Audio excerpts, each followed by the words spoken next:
ಎಲ್ಲ ಬಂಧುಗಳಿಗೆ ನಮಸ್ಕಾರ.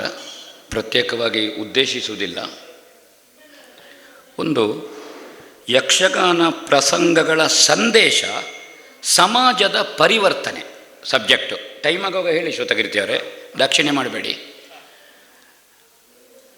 ಪ್ರತಿಯೊಂದು ಪ್ರಸಂಗದಲ್ಲಿ ಆಶಯ ಇದೆ, ಸಂದೇಶ. ಕಲಾವಿದ ಮೊದಲು ಅದನ್ನು ತಿಳ್ಕೊಳ್ಬೇಕು. ಪ್ರಸಂಗದ ಆಶಯ ಏನು? ಉದಾಹರಣೆಗೆ ತ್ಯಾಗವೀರ ಬಾಹುಬಲಿ, ಅದರ ಹೆಸರೇ ಹೇಳಿದೆ, ತ್ಯಾಗವೀರ ಬಾಹುಬಲಿ. ಯಾವ ತ್ಯಾಗ? ಅಸಹಾಯಕತೆಯ ತ್ಯಾಗ ಅಲ್ಲ, ವೀರತೆಯ ತ್ಯಾಗ. ತ್ಯಾಗ ವೀರ ಬಾಹುಬಲಿ, ತ್ಯಾಗದಲ್ಲಿಯೂ ವೀರ. ಆ ಬಾಹುಬಲಿಯನ್ನು ಭರತನನ್ನು ಮಾಡುವ ಪಾತ್ರಧಾರಿಗೆ ಅದು ಗೊತ್ತಿರಬೇಕು ಆಶಯ ಏನು ಅಂತ. ಇನ್ನು ಭರತ ಮಾಡುವಂತಹ ಪಾತ್ರಧಾರಿಗೆ ಬಾಹುಬಲಿ ಮಾಡುವ ಪಾತ್ರದ ಪದ್ಯಗಳು ಗೊತ್ತಿರಬೇಕು, ಆಶಯ ಗೊತ್ತಿರಬೇಕು. ಬಾಹುಬಲಿ ಮಾಡುವವನಿಗೆ ಭರತನ ಪಾತ್ರ ಪದ್ಯ ಆಶಯ ಗೊತ್ತಿರಬೇಕು. ಯಾಕೆಂದರೆ ಸಂಭಾಷಣೆಗಳು ವಾದ ವಿವಾದ ಆಗುವುದಲ್ಲ, ಬಾಹುಬಲಿಯ ತ್ಯಾಗಕ್ಕೆ ಪೂರಕವಾಗಿರಬೇಕು. ಭರತನ ಸಂಭಾಷಣೆ, ಅದರ ಟಚ್ಚಿಂಗ್ ಹೇಳೋದು, ಆವರಣ ನಿರ್ಮಾಣ ಆಗಬೇಕು. ಎಲ್ಲಿ ತ್ಯಾಗ ಬರುವುದು? ಭರತನನ್ನು ಎತ್ತಿ ಹಿಡಿದು ತೆಗೆದು ಬಡಿದ್ರೆ ಭರತ ಸಾಯುವುದೇ. ಆ ವಿಜಯದ ತುರೀಯ ಸ್ಥಿತಿಯಲ್ಲಿ ಮೀನಾಂಕನ ಒಡ್ಡೋಲಗ 16,000 ಹೆಂಡತಿಯರ ಜೊತೆಗೆ ಆ ಶೃಂಗಾರದಿಂದ, ಆ ಭೋಗದಿಂದ ತ್ಯಾಗದ ಕಡೆಗೆ ಹೋಗುವ ಬಾಹುಬಲಿ. ಇದು ಗೊತ್ತಾಗಬೇಕು. ಏನು ಸಂದೇಶ ಕೊಡಬೇಕು? ತಮ್ಮನಲ್ಲಿ ಅಣ್ಣನಿಗಿರುವ ವಾತ್ಸಲ್ಯ ಏನು? ಓರೆಯಾಗಿಹುದೇ ಮೋರೆ. ಇದು ಅಗರಿಭಾಗವತರ ಪ್ರಸಂಗದಲ್ಲಿ. ಅದರಲ್ಲಿ ಅಣ್ಣನ ನೀತಿಯಿಂದ ಬದಲಾವಣೆ ಆಗೋದು ಬಾಹುಬಲಿ. ಧರ್ಮಸ್ಥಳವೆಲ್ಲ ಪ್ರಸಿದ್ಧವಾಗಿ ಆಡುವುದರಲ್ಲಿ ಅದಲ್ಲ, ಅಣ್ಣನನ್ನು ಬಡಿಲಿಕ್ಕೆ ಎತ್ತಿ ಹಿಡಿದ ಸಂದರ್ಭದಲ್ಲಿ ವೈರಾಗ್ಯ ಬರುವುದು. ಇದು ಪ್ರಸಂಗದ ಆಶಯ.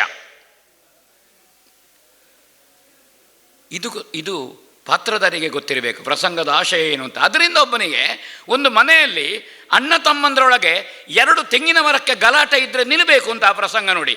ಇಲ್ಲದ್ರೆ ಅದು ಕೋರ್ಟಿಗೆ ಹೋಗಿ ಈ ಅಣ್ಣ ತಮ್ಮರು ಇದ್ದು ಪ್ರಾಯ ಆಗಿ ಸತ್ತು ಮಗನ ಕಾಲಕ್ಕೆ ಜಡ್ಜಿಮೆಂಟ್ ಬರೋದು. 1 ತೆಂಗಿನ ಮರ ಅಣ್ಣನಿಗೆ, 1 ತೆಂಗಿನ ಮರ ತಮ್ಮನಿಗೆ. ಆದರೆ ಇಬ್ಬರು ಗೊಬ್ಬರ ಹಾಕಲಿಲ್ಲ, ಯಾಕಂದರೆ ಯಾರಿಗೆ ಅಂತ ನಿಘಂಟಾಗಲಿಲ್ಲ. ಜಡ್ಜಿಮೆಂಟ್ ಹೊರಗೆ ತೆಂಗಿನ ಮರ ಸತ್ತಿದೆ. ಅದು ಬಿಸಿನೀರು ಕೊಟ್ಟಿಗೆಗೆ ಅಡ್ಡ ಮಾಡಲಿಕ್ಕೆ ಸಮೇತ ಕೊಯ್ಲಿಲ್ಲ. ಕೋರ್ಟಿನಲ್ಲಿ ಉಂಟಲ್ಲ, ಸತ್ತ ಮರವು ಉಪಯೋಗ ಇಲ್ಲ. ಅಪ್ಪ ಅಮ್ಮ ಸತ್ತು ಉತ್ತರ ಕ್ರಿಯೆ ಆಗಿತ್ತು, ಉಪಯೋಗ ಯಾವುದು? ಅದಕ್ಕೆ ಉಂಡೆ ಚಕ್ಕುಲಿ ಮಾಡಿದ್ದು ಮತ್ತು ಹೋಳಿಗೆ ತಿಂದದ್ದು. ಇದು ಪ್ರಸಂಗದ ಆಶಯ. ಪಾತ್ರಗಳು ಹಾಗೆ. ಆ ಬಾಹುಬಲಿಯ ತ್ಯಾಗ ಬಂದು ಅವ ಇದಾಗುವಾಗ ಭರತನಿಗೆ ಆಗುವ ನೋವು, ಅವ ಬಂದು ಹೇಳುವುದು, ಯಾಕೆಂದ್ರೆ ಅವ ಕೇವಲ ಜ್ಞಾನ ಪ್ರಾಪ್ತಿ ಆಗಿರುವುದಿಲ್ಲ. ಇದು ಒಂದು ಅಣ್ಣ ತಮ್ಮಂದ್ರ ಒಳಗೆ ದ್ವೇಷ, ಅದು ಯುದ್ಧಕ್ಕೊರೆಗೆ ಹೋಗಿ ಹೋರಾಟಕ್ಕೆ ಹೋಗಿ ಯಾವ ಪರಿವರ್ತನೆ ತ್ಯಾಗದಲ್ಲಿ ಆಯಿತು ಅಂತ. ಏನು ರಡ್ಡು ಪೆಲತ್ತ ಮರಲ್ಲ, ರಡ್ಡು ಕಂಗಲ ಉಳೈ ಪಡಿಯತ್ತ ಸಂಕುಲ ವಿಪುನಾಗ ಅಲ್ಲ. ಸಂಕುಲ ಎಳಿವ ಅವನಿಗೆ ಕೊಟ್ಟರೆ 2 ತೆಂಗಿನ ಸ್ವಲ್ಪ ಹೀಗೆ ಬಂದು ಇದಿಲ್ಲ, ಅವ ಹೀಗೆ ಮಾಡಿ ಸಂಕುಲ ಆಚೆ ಮಾಡಿ ಹಾಕ್ತಾರೆ. ಅದಾಗುವುದಲ್ಲ, ಅದು ತ್ಯಾಗ. ದಾನಶೂರ ಕರ್ಣ, ಅವ ಮೈಯಲ್ಲಿ ಅಂಟಿಕೊಂಡದ್ದನ್ನು ಕೊಡುವುದ, ವಿನಿಮಯ ಮಾಡುವುದ, ಕಿವಿಯ ಕುಂಡಲವನ್ನು ಕೊಡುವುದ, ಅದುವೇ ಅಲ್ಲ. ಅವನ ವ್ಯಕ್ತಿತ್ವವನ್ನು ದಾನ ಮಾಡಿದ್ದಾನೆ. ಅದೆಲ್ಲ ದಾನ ಮಾಮೂಲಿ. ಅದು ಕಿವಿಯಿಂದ ತೆಗೆದು ಕರ್ಣಪತ್ರವನ್ನು ತೆಗೆದುಕೊಟ್ಟ, ಅದು ಹಾರುವ ಮೊದಲೇ ಉಳ್ಕೊಂಡ್ರೆ, ಅದು ರಟ್ಟಿದ್ರೆ ಮತ್ತೂ ಇಲ್ಲ, ಅವ ಹುಡುಕೋದು. ಕರ್ಣ ಕಳವಳ ವಿಷಯ ಆಗುವುದಲ್ಲ. ಮಹಾಬಲಕಡೆಯವರು ಹೇಳಿದಾಗ ಈಗ ಆಗ್ತದೆ, ಅದು ರಟ್ಟಿ ಅಲ್ಲ. ಒಂದು ಪಾಂಡವ ಜ್ಯೇಷ್ಠನಾಗಿ ಕೃಷ್ಣ ಬಂದು ಕೇಳುವಾಗಲೂ ಅವ ಬರುವುದಿಲ್ಲ ಅಂತ ಒಂದು ನಿಲುಮೆ, ಅದೊಂದು ತ್ಯಾಗ. ಅನ್ನೋದು ಏನು? ಚಕ್ರವರ್ತಿ ಸಿಂಹಾಸನ ಕೊಟ್ಟಿದ್ದಾನೆ ಕೊಡುಗೆ ಕೃಷ್ಣ. ಅದಿವ ಬೇಡ ಅಂತ ಹೇಳ್ತಾನೆ, ಅವ ಹೇಳ್ತಾನೆ ಅಂತಲೇ ಅವ ಕೊಡ್ತಾನೆ ಅಂತ ಹೇಳಿದ್ದು ಅಂತಲೂ ಗೊತ್ತಿಲ್ಲ. ಅದು ಮತ್ತೆ ಇನ್ನೊಂದು ಸಲ ವಿಮರ್ಶೆ ಮಾಡುವ ತಾಣ ಮೊದಲಲ್ಲಿ. ಆದರೆ ವ್ಯಕ್ತಿತ್ವವನ್ನು, ಎಂಥ ವ್ಯಕ್ತಿತ್ವ! ಕರ್ಣ ಕೌರವನಿಗೆ ಸ್ನೇಹಕ್ಕೆ ಬೇಕಾಗಿ ಅದನ್ನು ಅವನ ದಾನ ಬರೇ ಇದಲ್ಲ, ಅದು ತ್ಯಾಗದಲ್ಲಿ ಬರ್ತದೆ. ಅದು ಏನು ವಿಕ್ರಮ ಇದ್ದು ದಾನ ಶೂರ ಕರ್ಣ. ಪ್ರಸಂಗದ ನಾವು ಅದರ ಶಿರೋನಾಮೆಯಲ್ಲಿಯೋ ಅಥವಾ ಏನು, ಇದು ಪಾತ್ರದಲ್ಲಿ ಪ್ರಸಂಗದಲ್ಲಿ ಸಮಾಜದ ಪರಿವರ್ತನೆಗೆ ಸಂದೇಶ. ಒಂದು ದ್ರೋಣ ಮತ್ತು ಏಕಲವ್ಯ. ಆ ಯುಗಧರ್ಮದಲ್ಲಿ ಏಕಲವ್ಯನ ಬೆರಳು ಕೇಳಿದ್ದು ಸರಿಯೋ ಅಂತ ಕೇಳಿದ್ರೆ ಆ ಯುಗಧರ್ಮದಲ್ಲಿ ಸರಿಯೇ. ಈ ಯುಗಧರ್ಮದಲ್ಲಿರೋ ದ್ರೋಣ ಒಳಗೆ ಮತ್ತು ಹೊರಗೆ ಬೇಲೆ ಇಲ್ಲ ಅವನಿಗೆ, ಒಳಗೆ ಕರಿನೀರಿನ ಶಿಕ್ಷೆ. ಒಬ್ಬರು ದೊಡ್ಡ ಮಠಾಧಿಪತಿಗಳಲ್ಲಿ ಆ ಕಾರ್ಯಕ್ರಮ ಆಯಿತು.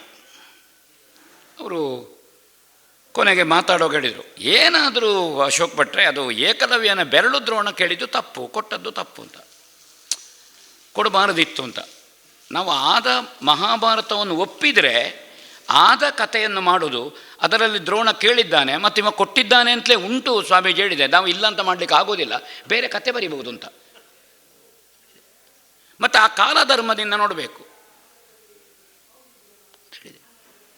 ಅಲ್ಲ, ಈ ಭೇದ ಭಾವ ಇರಬಾರ್ದು, ನಾವಿಬ್ಬರು ಒಟ್ಟಿಗೆ ಕೂತು ಊಟ ಮಾಡುವ ನಾವು ಕೇಳಿದೆ ಮುಂದಿನ ವಾಕ್ಯ.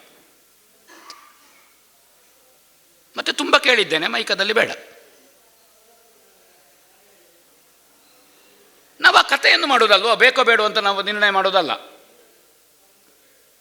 ಆದರೆ ಒಬ್ಬ ಏನು ಮಾಡಬಹುದು ಅಂತ ಕೇಳಿದರೆ ನನಗನ್ನಿಸಿದ್ದು ರಾಧಾಕೃಷ್ಣ ಕಲ್ಚಾರಿಗೆ ಇನ್ನೊಂದು ಹೊಳಿಬಹುದು. ನಾನು ಯಾಕೆ ಹೇಳಿದ್ದೇನೆ ಅಂದರೆ, ನಾನು ದ್ರೋಣ ಮಾಡಿ ಹೇಳ್ತೇನೆ, ನಿನಗೆ ವಿದ್ಯೋಪದೇಶ ಆದದ್ದು ನನ್ನ ಪ್ರತಿಮೂರ್ತಿಯಿಂದ. ಆ ಬೆರಳನ್ನು ಕೊಯ್ದು ಅದರ ಬುಡದಲ್ಲಿಡು ಮಗವು, ನನಗೆ ಬೇಡ, ಅದು ನನ್ನ ಬುದ್ಧಿವಂತಿಕೆ ಇಡು. ಗುರುಗಳಿಗೊಂದು ಕಾಣಿಕೆ ಕೊಡಬೇಕಾದ್ದು ನೀತಿ, ಅದು ಕಾಣಿಕೆ ಕೊಡಬೇಕು. ಅದನ್ನೇ ನಾನು ರಂಗಸ್ಥಳದಲ್ಲಿ, ಅದು ಸರಿಯೋ ವಿಮರ್ಶೆ ಇರಲಿ, ನನಗೊಂದು 4 ಜನ ವಿಮರ್ಶೆ ಮಾಡಿದರೆ ಖುಷಿಯಾಗೋದು, ಬೈದರೂ ಈಗ ಬೇಸರ ಆಗೋದಿಲ್ಲ. ಬೈವ ನೆಪದಲ್ಲಿ ನಿತ್ಯ ನನ್ನ ಹೆಸರು ಹೇಳ್ತಾ ಇದ್ದಾರಲ್ಲ, ಶೌಚಾಲಯ ಓಡ್ತಾ ಇದ್ದಾನಲ್ಲವ ಈಗ ಮಾಡಿಕೊಂಡು ನಿತ್ಯ ಬೆಳಗ್ಗೆ ಎದ್ದ ಕೂಡಲೇ ಇನಿ ಅಶೋಕ್ ಭಟ್ರಿಗೆ ಆಯ್ತವ ಎಂಕಿನ ನಿರೂಪಣೆ ಅಂತ.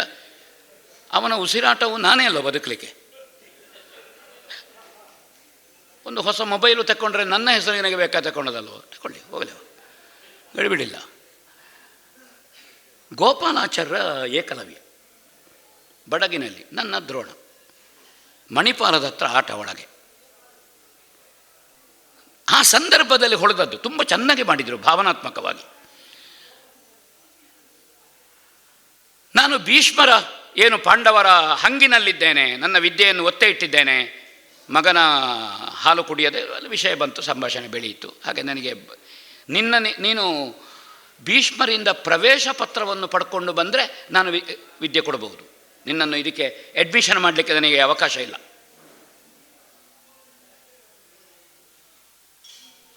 ಪಾತ್ರವನ್ನು ಮೇಲೆ ಹಾಕುವ ನಾಯಕ ಮತ್ತು ವಾಸ್ತವವುದು.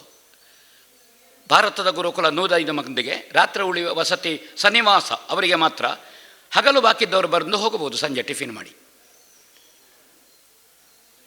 ಕೊನೆಗೆ ಆ ಬೆರಳನ್ನಿಟ್ಟ ಮೇಲೆ ಅಸಹಾಯಕತೆಯಲ್ಲಿ ಅವನತ್ರ ನಾನು ದ್ರೋಣ ಶಿಷ್ಯನಾದೆ ಅಂತ ಹೇಳಿದರು. ಯಾಕೆ ಆ ಗುರುದಕ್ಷಿಣೆಯನ್ನು ಕೊಟ್ಟೆ ಅಲ್ಲ, ದ್ರೋಣ ಶಿಷ್ಯನಾದೆ ನನ್ನ ಬದುಕಿನಲ್ಲಿ ಅಂತ ಹೀಗೆ ಮಾಡಿದರು. ಇಷ್ಟತ್ರ ಇದ್ದಾರೆ ರಂಗಸ್ಥಳದಲ್ಲಿ. ಆ ಪಾತ್ರದ ರಪ್ಪ ಅಪ್ಪಿಕೊಂಡೆ. ನನ್ನ ಬ್ರಾಹ್ಮಣ್ಯ ವಿಸ್ತರಿಸಿತು ಮಗನ ಹೇಳಿದೆ, ವಿಸ್ತರಿಸು, ನನ್ನ ಕರಾವಲಂಬನಕ್ಕೆ ಬಂದಿ ನೀನು. ನಿನ್ನ ಹೆಗಲಿನಲ್ಲಿ ಜನಿವಾರ ನೇತಾಡುವುದರಿಂದ ನೀನು ಬ್ರಾಹ್ಮಣ ಅಲ್ಲ ಅಂತ. ಬ್ರಹ್ಮಜ್ಞಾನ ಏನದು ಬ್ರಾಹ್ಮಣ. ಇಡೀ ಸಭೆ ಸ್ತಬ್ಧ. ಮೌನವಾಗಿ ಕುಳಿತ ಪ್ರೇಕ್ಷಕರು ಒಂದು 5 ಸೆಕೆಂಡಿನಲ್ಲಿ ಚಪ್ಪಾಳೆ ಬಡಿದ್ರು, ಕೂಡಲೇ ನಿಲ್ಲಿಸಿದರು. ಯಾಕೆ ಅವರು ಚಪ್ಪಾಳೆಯ ಹುಚ್ಚರಲ್ಲ. ನಾವು ಕಲಾವಿದರು ಚಪ್ಪಾಳೆಯನ್ನು ನಿರೀಕ್ಷೆ ಮಾಡಿದವರಲ್ಲ. ದಟ್ ಈಸ್ ಅ ಗ್ರೇಟ್ ಇದು ಪರಿವರ್ತನೆ ಉಡುಪರೆ.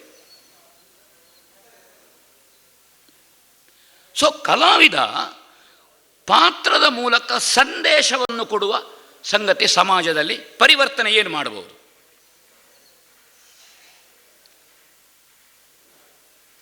ಅದು 4ನೇ ವರ್ಣದಲ್ಲಿ ಬರುವುದಿಲ್ಲ ಆ ಪಾತ್ರ, ಪಂಚಮರು. ಇದನ್ನು ವರ್ಣೋತ್ತಮತ್ವ ಇದ್ದ ದ್ರೋಣ ಹೇಗೆ ಇನ್ನೊಂದು ಘಟನೆ ಹೇಳಿ ಮುಂದಿನ ಸಬ್ಜೆಕ್ಟ್ಗೆ ಹೋಗ್ತೇನೆ. ಉಡುಪಿಯಲ್ಲಿ ಅಧಮಾರು ಮಠದ ಹಿರಿಯ ಸ್ವಾಮಿಗಳ ಇದರಲ್ಲಿ ದ್ರೋಣ ಆಯಿತು. ಅದೇ ಗೋಪಾಲಾಚಾರ್ಯ ಅಭಿಮನ್ಯು ಕಾಳಗ. ಕರ್ಣನನ್ನು ಕರೆಯೋ ಕರ್ಣಬ ವೈರಿ ಭುಜಗ ಸುಪರ್ಣನಿಗಿಂತ ಮೊದಲು ವರ್ಣಾಶ್ರಮ ಧರ್ಮವನ್ನು ಪಾಲಿಸಲಿಲ್ಲ. ನಮಗೇನು ತ್ರಿಸಂಧ್ಯಾ ವಂದನೆ, ಅಧ್ಯಯನ, ಅಧ್ಯಾಪನ ಇತ್ಯಾದಿ. ಸುಳ್ಳು ಹೇಳಿದರೆ ಬ್ರಾಹ್ಮಣ್ಯ ಹೋಗ್ತದೆ. ಯಾಕೆ? ಪ್ರಮಾಣ ವಾಕ್ಯ ಇಲ್ಲ. ಕ್ಷತ್ರಿಯನಿಗೆ ಆಯುಧವನ್ನು ಮುಟ್ಟಿ, ವೈಶ್ಯನಿಗೆ ಧಾನ್ಯವನ್ನು ಮುಟ್ಟಿ, ಆ ಮೇಲಿನವನಿಗೆ ದೇವರ ಹೆಸರಿನಲ್ಲಿ, ಬ್ರಾಹ್ಮಣನಿಗೆ ದೇವರಾಣೆ ಹೇಳಲಿಕ್ಕಿಲ್ಲ, ಪ್ರಮಾಣ ವಾಕ್ಯ ಇಲ್ಲ. ಯಾಕೆ? ಅವ ಸುಳ್ಳು ಹೇಳಬಾರ್ದು. ಸುಳ್ಳು ಹೇಳಿದರೆ ಬ್ರಾಹ್ಮಣ್ಯ ಹೋಗ್ತದೆ. ಮಗನಿಗೆ ಅಕ್ಕಿ ಹಿಟ್ಟನ್ನು ಕೊಟ್ಟದ್ದು ಹಾಲು ಅಂತ ಹೇಳುವಾಗ ನಾನು ಒಪ್ಪಿಕೊಂಡೆ ಅಲ್ಲ, ಅದನ್ನು ನಾನು ಹುಟ್ಟಿದ ಇದಕ್ಕೆ ಮಾಡಿದ ಅಪಚಾರ, ಇದು ವರ್ಣಕ್ಕೆ ಮಾಡಿದ ಅಪಚಾರ. ಎಲ್ಲಿಂದ ನನಗೆ ಧನುರ್ವೇದ ಒಲಿಯುತ್ತದೆ? ನನಗೆ ಎಲ್ಲಿ ಜಯ ಬರ್ತದೆ?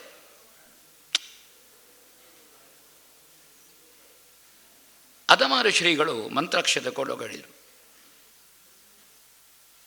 ಪಾತ್ರದ ಒಳಹರಿವನ್ನು ನೀವು ಎತ್ತರಿಸಿದ್ರಿ, ಪಾತ್ರವನ್ನು ವಿಸ್ತರಿಸಿದ್ರಿ ಅಂತ ಹೇಳಿದರು. ನಾ ಒಳ್ಳೆಯದು ಮಾಡಿದ್ದೇನೆ ಅಂತ ಹೇಳಲಿಕ್ಕೆ ಈ ಭಾಷಣ ಅಲ್ಲ ನನ್ನದು. ಸಬ್ಜೆಕ್ಟಿನಲ್ಲಿ ಕೊಟ್ಟಿದ್ದಾರೆ. ಸಮಾಜದ ಪರಿವರ್ತನೆ ಏನು, ಪ್ರಸಂಗದ ಆಶಯ ಏನು ಅಂತ ಕೊಟ್ಟ ಕಾರಣ ಮಾತಾಡೋದು. ಅದಕ್ಕೆ ನಾನು ಯಾರದ್ದು ಉದಾಹರಣೆ ತಗೊಳ್ಳೋದಕ್ಕಿಂತ ಏನು, ನನ್ನದ್ದೇ ತಗೊಂಡ್ರೆ ನನಗೊಂದು ಪ್ರಚಾರ ಆಗಲಿಲ್ಲ ಇದರಲ್ಲಿ. ಬದುಕಿದ್ದವನದ್ದು ಹೇಳೋದು, ಅವ ಹೇಳೋದು ಎನ್ನೈನು ಪಣ್ತಿದ್ದೀರ ಅಶೋಕ್ ಕೊಟ್ಟರೆ ಆರ್ನೈನು ಪಂಡೇರಿ ಆರೇಗಾರು ಮುಟ್ಟ ಅಂತ. ಸತ್ತವನದ್ದು ಹೇಳೋದು ಅವು ಪೊಕ್ಕಡೆ ಬಣ್ಣಾರು ಆರು ಸೈತೆ ಅಂತ. ಗೋವಿಂದ ಭಟ್ರು ಸತ್ತ ಮೇಲೆ ಒಬ್ಬರು ಲೇಖನ ಬರೆದ್ರು, ಯಕ್ಷ ಶಿರೋಮಣಿ ಅಂತ. ನನಗೊಂದು ಯಾರೋ ಬರೆದಿದ್ದಾರೆ ನನ್ನ ಆತ್ಮೀಯರು, ಅದು ಕ್ಷೀರಮಾಣಿ ಅಂತ ಗೋವಿಂದ ಭಟ್ರು ಹೇಳಿದ್ದು ಅಂತ. ಅವರು ಸತ್ತಿದ್ದಾರೆ ನೋಡಿ. ಅಪ್ಪ ಗೋವಿಂದಮ್ಮ ನಿಂಗೆ ಹಾಗೆ ಹೇಳಿದ್ದೀರಾ ಅಂತ ಕೇಳಲಿಕ್ಕೆ, ಯಾಕಂದರೆ ಅವರ ಸೇವೆ ತುಂಬ ಮಾಡಿದ್ದೇನೆ. ಸತ್ತ ಮೇಲೆ ಯಾರೂ ಬರಿಬಹುದು, ಪಿಂಡ ಹಾಕಲಿಕ್ಕೆ ಮಗ ಆಗಬೇಕಷ್ಟೆ. ಬಾಕಿದ್ದವರು ನಿತ್ಯ ಪಿಂಡ ಹಾಕ್ತಾರೆ ಸೋಷಿಯಲ್ ಮೀಡಿಯಾದಲ್ಲಿ. ಮುಂದೆ ಹೋಗುವ. ಜನಪ್ರಿಯತೆಯ ಹೆಸರಿನಲ್ಲಿ ಕಲಾತ್ಮಕ ಗುಣಮಟ್ಟಕ್ಕೆ ಧಕ್ಕೆ ಉಂಟಾಗುತ್ತಿದೆಯೇ? ಉಂಟಾಗುತ್ತಿದೆ. ಒಂದೇ ಶಬ್ದದ ಉತ್ತರ, ವ್ಯಾಖ್ಯಾನ ಬೇಡ. ಶಂಭೆ ಹೆಗಡೆ ಅವರೊಂದು ಮಾತು ಹೇಳುತ್ತಿದ್ದರು, ಜೋಶಿಯವರದನ್ನು ಯಾವಾಗಲೂ ಹೇಳ್ತಿದ್ರು. ನಾನು ಅವರು ಇದ್ದಲ್ಲಿ ಇಲ್ಲದಿಲ್ಲಲ್ಲಿ ಕೆಲವು ಸಲ ನಾನು ಹೇಳ್ತೇನೆ. ನಮ್ಮಲ್ಲಿ ಒಳ್ಳೆ ಗುಣಮಟ್ಟದ್ದನ್ನು ಇರುವುದನ್ನು ನಾವು ಪ್ರೇಕ್ಷಕರಿಗೆ ಕೊಡುವುದಾ, ಪ್ರೇಕ್ಷಕರ ಆಸಕ್ತಿಗೆ ತಕ್ಕಂತೆ ನಮ್ಮ ಗುಣಮಟ್ಟವನ್ನು ಕಡಿಮೆ ಮಾಡುವುದಾ? ಏನು? ನಮ್ಮದು ಡಿಪಾರ್ಟ್ಮೆಂಟಲ್ ಸ್ಟೋರ್ ಜನತಾ ಬಜಾರ, ನಮ್ಮದು ಶನಿವಾರ ಸಂತೆಯ? ಯಾವುದು? ನಮ್ಮಲ್ಲಿ ಯಾವುದು ಗುಣಮಟ್ಟದ್ದು ಇದೆ ಮಾಲುಗಳು, ಅದಕ್ಕೆ ಪ್ರೇಕ್ಷಕರು ಬರುವ ಹಾಗೆ ಮಾಡಬೇಕು ಅಂತ ಅವರು ಹೇಳೋದು. ತುಂಬ ಜನ ಹೇಳಿರ್ಬೋದು, ನಾನು ಅವರನ್ನು ಉದಾಹರಿಸಿದೆ ಅಷ್ಟೇ. ಜನರಿಗೆ ಬೇಕಾದಾಗೆ ಕೊಡ್ತಾ ಹೋಗೋದಾ? ಜಲಂಧರ ಕಾಳಗದ ದೇವೇಂದ್ರನಿಗೆ ಮೊದಲೇ ಒಂದು ಬಾಟ್ಲಿ ಕೊಟ್ಟು ಕಳಿಸಿದರೆ ಹೇಗಾದೀತು ಹಾಸ್ಯಗಾರರೇ? ಮತ್ತು ಹಾಸ್ಯಗಾರ ಕೊಡ್ಲಿಕ್ಕುಂಟು ಅವನಿಗೆ. ಜಲಂಧರ ಕಾಳಗದ ದೇವೇಂದ್ರನಿಗೆ ಹಾಸ್ಯಗಾರರು ಕೊಡ್ಲಿಕ್ಕುಂಟು. ಹಾಸ್ಯಗಾರ ಇದ್ದಾರೆ ಇಲ್ಲಿ. ಮೊದಲೇ ಕೊಟ್ಟರೆ ಹೇಗೆ ಒಂದು ಬಾಟ್ಲಿ? ಆವಾಗ ಆ ದೇವೇಂದ್ರ ಹಾಸ್ಯಗಾರನನ್ನೇ ಎಳೆದಾಡ್ತಾನೆ. ಜನರಿಗೆ ಬೇಕಾದ್ದು ಕೊಡುವುದು ಅಲ್ಲ. ಇದು ನಾವು ಗಂಭೀರವಾಗಿ ಆಲೋಚನೆ ಮಾಡಬೇಕಾದ್ದು ಮುಖ್ಯ. ಬದುಕಿನಲ್ಲಿ ಮದ್ಯಪಾನ ಮಾಡದೇ ಇರುವ ಗೋವಿಂದ ಭಟ್ರ ಜಲಂಧರ ಕಾಳಗದೆ ದೇವೇಂದ್ರ ಚಂದ. ಯಾಕೆಂದರೆ ಅವರು ಮಾಡಿದರೆ ಅಭಿನಯ ಆಗ್ತದೆ. ಮತ್ತಿನ ವಾಕ್ಯ ಬಿಟ್ಟ ಪದಗಳನ್ನು ತುಂಬಿಸಿರಿ.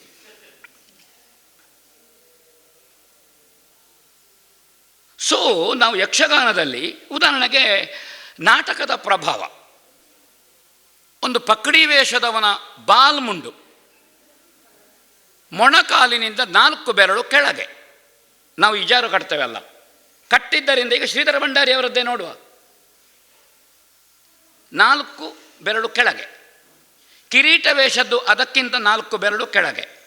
ಬಣ್ಣದ ವೇಷದ್ದು ಗೆಜ್ಜೆಗೆ ಲೆವೆಲು. ಸಾಮಾನ್ಯ ಇದು. ಅದರಲ್ಲಿ 1 ಇಂಚು ಆಚೆ ಈಚೆ ಇರಬಹುದು. ಅರ್ಧ ಬಾಲಮುಂಡು ಜಟ್ಟಿಯ ಒಳಗುಂಟು. ಬಗ್ಗುವಾಗ ಈ ಇಜಾರು ಎನ್ನುವುದು ತೊಡೆಯ ಕಲ್ಪನೆ ಅಲ್ವ, ಬಗ್ಗುವಾಗ ಪೃಷ್ಠ ಕಾಣುತ್ತದೆ. ಯಾಕಂದರೆ ನಾಟಕದಲ್ಲಿ ನೋಡಿದ್ದೇವೆ ನಾವು.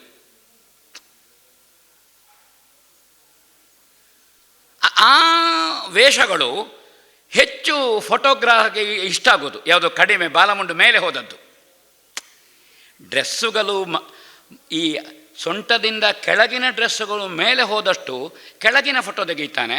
ಶಾಮಣ್ಣ ನಿಂಗೊಗಲ್ಲ, ಮೇಲಿನ ಡ್ರೆಸ್ಸು ಕೆಳಗೆ ಬಂದಷ್ಟು ಮೇಲಿನ ಫೋಟೋ ತೆಗೀತಾನೆ ಅರ್ಧಕ್ಕಿಂತ.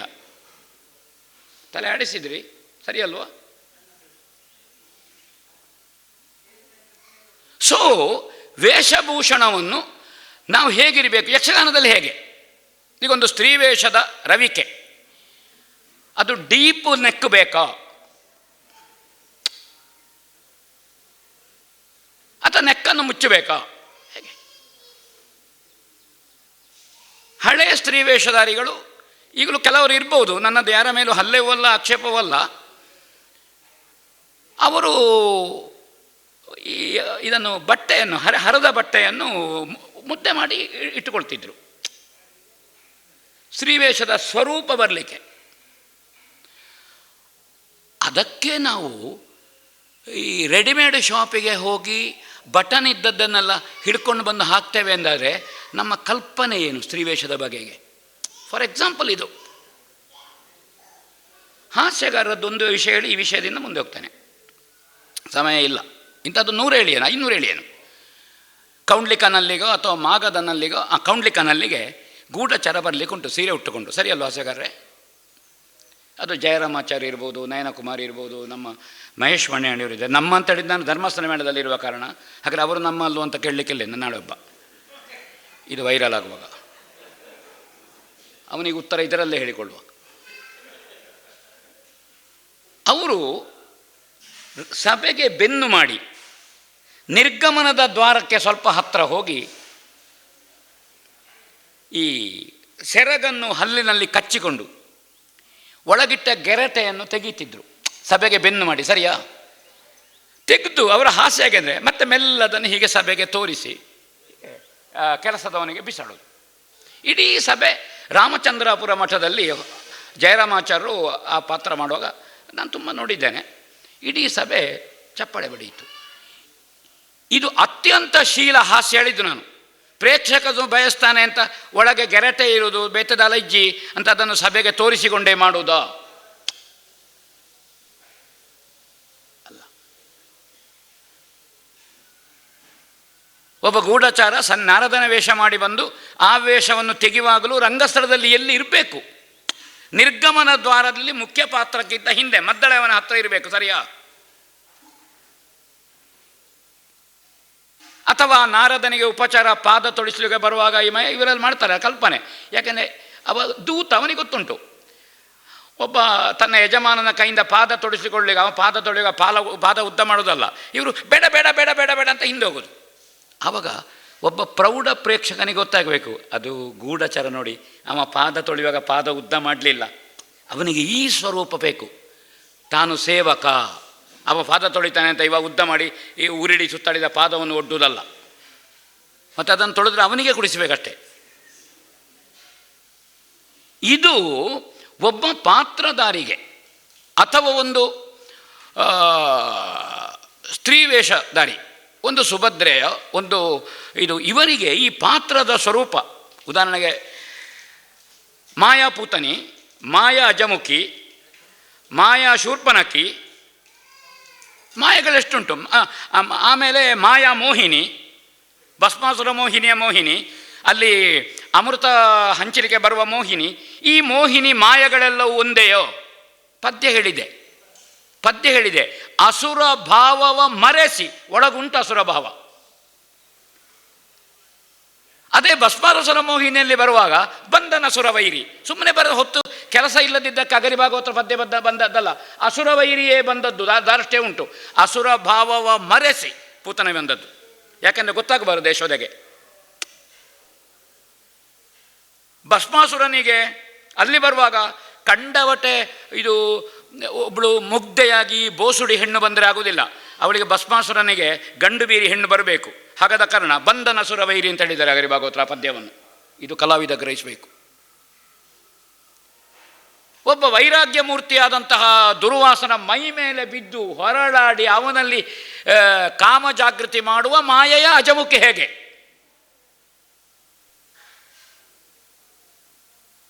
ಅಸುರರು ರಾಕ್ಷಸರು ಕುತ್ತಿಗೆ ಉದ್ದ ಮಾಡಿ ಇದು ಬೇಕು, ಅಮೃತ ಬೇಕು. ಕೊನೆಗೆ ಕುತ್ತಿಗೆ ಉದ್ದ ಮಾಡಿ ಇವಳನ್ನು ನೋಡಿ ಅಮೃತ ಯಾವುದು ಬೇಕು ಅಂತಲೇ ಮರ್ತೋಯ್ತು ಅವರಿಗೆ. ಅಮೃತ ಬೇಕಾದ್ದು, ಅಮೃತ ಹಿಡ್ಕೊಂಡವಳು ಬೇಕಾದ್ದು ಅಂತ ಮರ್ತೋಯ್ತು. ಏನು ಸಂದೇಶ? ಭೋಜೇಶು ಮಾತ ಅನ್ನ ಇಕ್ಕುವುದಕ್ಕೆ ಬಂದ ತಾಯಿಯ ಬಳೆಯನ್ನು ಲೆಕ್ಕ ಮಾಡುವುದಲ್ಲ, ಅವಳ ಕುತ್ತಿಗೆಯ ಸರ ಎಲ್ಲಿ ಮಾಡಿದ್ದು ಅಂತ ತಿಳಿಯುವುದಲ್ಲ, ಅವಳ ಪಾದ ನೋಡಿ ಊಟ ಮಾಡಬೇಕು. ಅವಳು ಸೊಸೆ ಮಾವನಿಗೆ ಇಕ್ಕುವಾಗಲೂ ನನಗೆ ತಾಯಿ ಬಳಸ್ತಾಳೆ ಅಂತ ತಿಳಿಬೇಕು. ಮಗಳು ಅಪ್ಪನಿಗೆ ಬಳಸುವುದಿದ್ದರೂ ಮಗಳ ತಾಯಿಯ ನೆನಪಾಗಬಾರದು, ಅಪ್ಪನಿಗೆ ತಾಯಿಯ ನೆನಪಾಗಬೇಕು. ಇದು ಸಂದೇಶ. ಈ ಸಂದೇಶದ ಹಿನ್ನೆಲೆಯಲ್ಲಿ ಪಾತ್ರಾಭಿವ್ಯಕ್ತಿ ಆಗಬೇಕು, ಹಿನ್ನೆಲೆಯಲ್ಲಿ ಆಗಬೇಕು. ಕೆಲಸದವಳಾಗಿ ಬರುವಂತಹ ಮಾಯಾ ಪೂತನಿಯ ಶೃಂಗಾರ, ಅಮೃತ ಹಂಚಲಿಕ್ಕೆ ಬರುವ ಮಾಯಾ ಮೋಹಿನಿಯ ಶೃಂಗಾರ. 16 ವರ್ಷದ ಹೆಣ್ಣಾದಳು, ಅವಳು 16 ಅಲ್ಲ, ಅವರಿಗೆ 16,000 ಆಗಿರ್ಬೋದು. ರಾವಣನ ತಂಗಿಯವಳು, ಯುಗ ಧರ್ಮ ಹಿಂದೆ, ಅದು ತ್ರೇತಗಿಂತ ಹಿಂದೆ ಇದ್ದಾಳೆ ಅವಳು. ಅವಳ ಇದೇನು ಶೃಂಗಾರ ಏನು? ಇದು ತನ್ನ ಮೇಕಪ್ಪಿನಲ್ಲಿ ಪಾತಾಳ ವೆಂಕಟರಮಣರು ಶೃಂಗಾರ ಸ್ವಲ್ಪ ಹೆಚ್ಚಿದ್ರೆ ಹಸುರು ಹಾಕ್ತಿದ್ರು, ಶೃಂಗಾರದ ಸಂಕೇತ. ಶೃಂಗಾರ ರಾವಣನಿಗೆ ಪಚ್ಚೆಯ ಗೀಟಿತ್ತು, ಬಣ್ಣ ದೇಶದವನಿಗೆ ಶೃಂಗಾರ ರಾವಣ ಅಂತ ಲೆಕ್ಕ. ಇದು ಕಲಾವಿದ ಇದು ತನ್ನ ವೇಷದ ಅಭಿವ್ಯಕ್ತಿಯಲ್ಲಿ ಅವನಿಗೆ ಆ ಸಂಗತಿಗಳು ಗೊತ್ತಿರಬೇಕು. ಅದಕ್ಕೆ ಪೂರಕವಾಗಿ ನೃತ್ಯ, ಅದಕ್ಕೆ ಪೂರಕವಾಗಿ ಮಾತು, ಅದಕ್ಕೆ ಪೂರಕವಾಗಿ ಸಂಭಾಷಣೆಯನ್ನು ಬೆಳೆಸುವಂತಹದ್ದು. ಭಸ್ಮಾಸುರಗ ಕೆಳಗೆ ಕೂತು ಕುಂಡೆ ಜಾರಿಸಿಕೊಂಡು ಹೋಗುವುದು, ಮೋಹಿನಿಯಾಗ ಹೀಗೆ ಮಾಡಿ ಅವಳಿಗೆ ಎದೆ ತೋರಿಸಿಕೊಂಡು ಹೋಗುವುದು ಶೃಂಗಾರ ಅಲ್ಲ, ತೀರಾ ಅಶ್ಲೀಲ. ತೀರಾ ಅಶ್ಲೀಲ, ಎರಡು ಮಾತಿಲ್ಲ ಅದರಲ್ಲಿ. ಯಕ್ಷಗಾನದಲ್ಲಿ ಎಷ್ಟು ಅಭಿವ್ಯಕ್ತಿಗಳು, ರಸ ಪ್ರತಿಪಾದನೆ ಹೇಗೆ ಯಕ್ಷಗಾನದಲ್ಲಿ. ಹೌದಾದ್ರೆ ಭಸ್ಮಾಸುರನ್ನು ಅವಳು ಕೆರಳಿಸುವುದಲ್ವ, ಅವಳು ವಾರಾಂಗನೆ ಅಲ್ವ. ಭಸ್ಮಾಸುರ ವಧೆಗೆ ಬಂದದ್ದು ಅಂತ ಅವಳಿಗೆ ಗೊತ್ತಿರಬೇಕು. ಅವಳನ್ನು ನೋಡಲಿಕ್ಕೆ ಜನ ಬಂದಿರಬಹುದು, ಅದು ವಿಷಯ ಬೇರೆ. ಮೋಹಿನಿ ಹೇಗಿರಬೇಕು ಅಂತ ಮುಖ್ಯ. ಮುಂದೆ ಹೋಗ್ತೇನೆ. ವೈರಲ್ ಆಗುವ ದೃಶ್ಯಗಳಿಗಾಗಿ ಪ್ರದರ್ಶನ ಸ್ವರೂಪ ಬದಲಾಗುತ್ತಿದೆಯೇ? ನಾನು ಮೊದಲು ಹೇಳಿದ್ದನ್ನೇ 4 ಶಬ್ದ ಆಚೆ ಈಚೆ ಮಾಡಿ ಇಲ್ಲಿಗೆ ತುಂಬಿಸಿ ಈ ಪುಟಕ್ಕೆ, ಅದುವೇ ವಿಷಯ.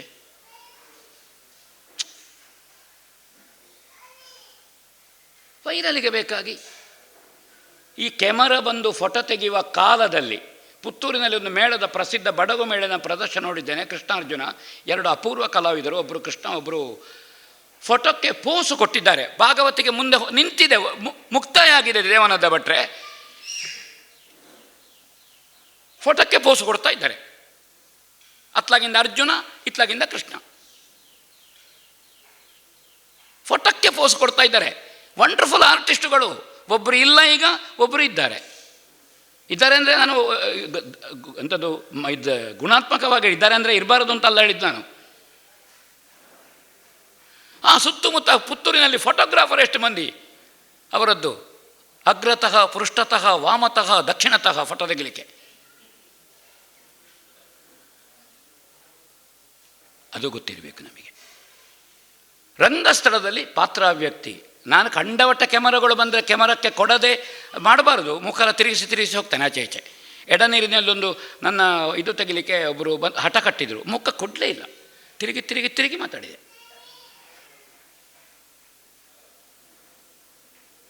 ಇದು ಬಹಳ ಗಂಭೀರವಾಗಿ ಆಲೋಚನೆ. ವೈರಲ್ ಆಗುವ ದೃಶ್ಯಗಳಿಗೆ ಬೇಕಾಗಿ ಪ್ರದರ್ಶನ, ಅದನ್ನು ಬೆಳೆಸುವುದು.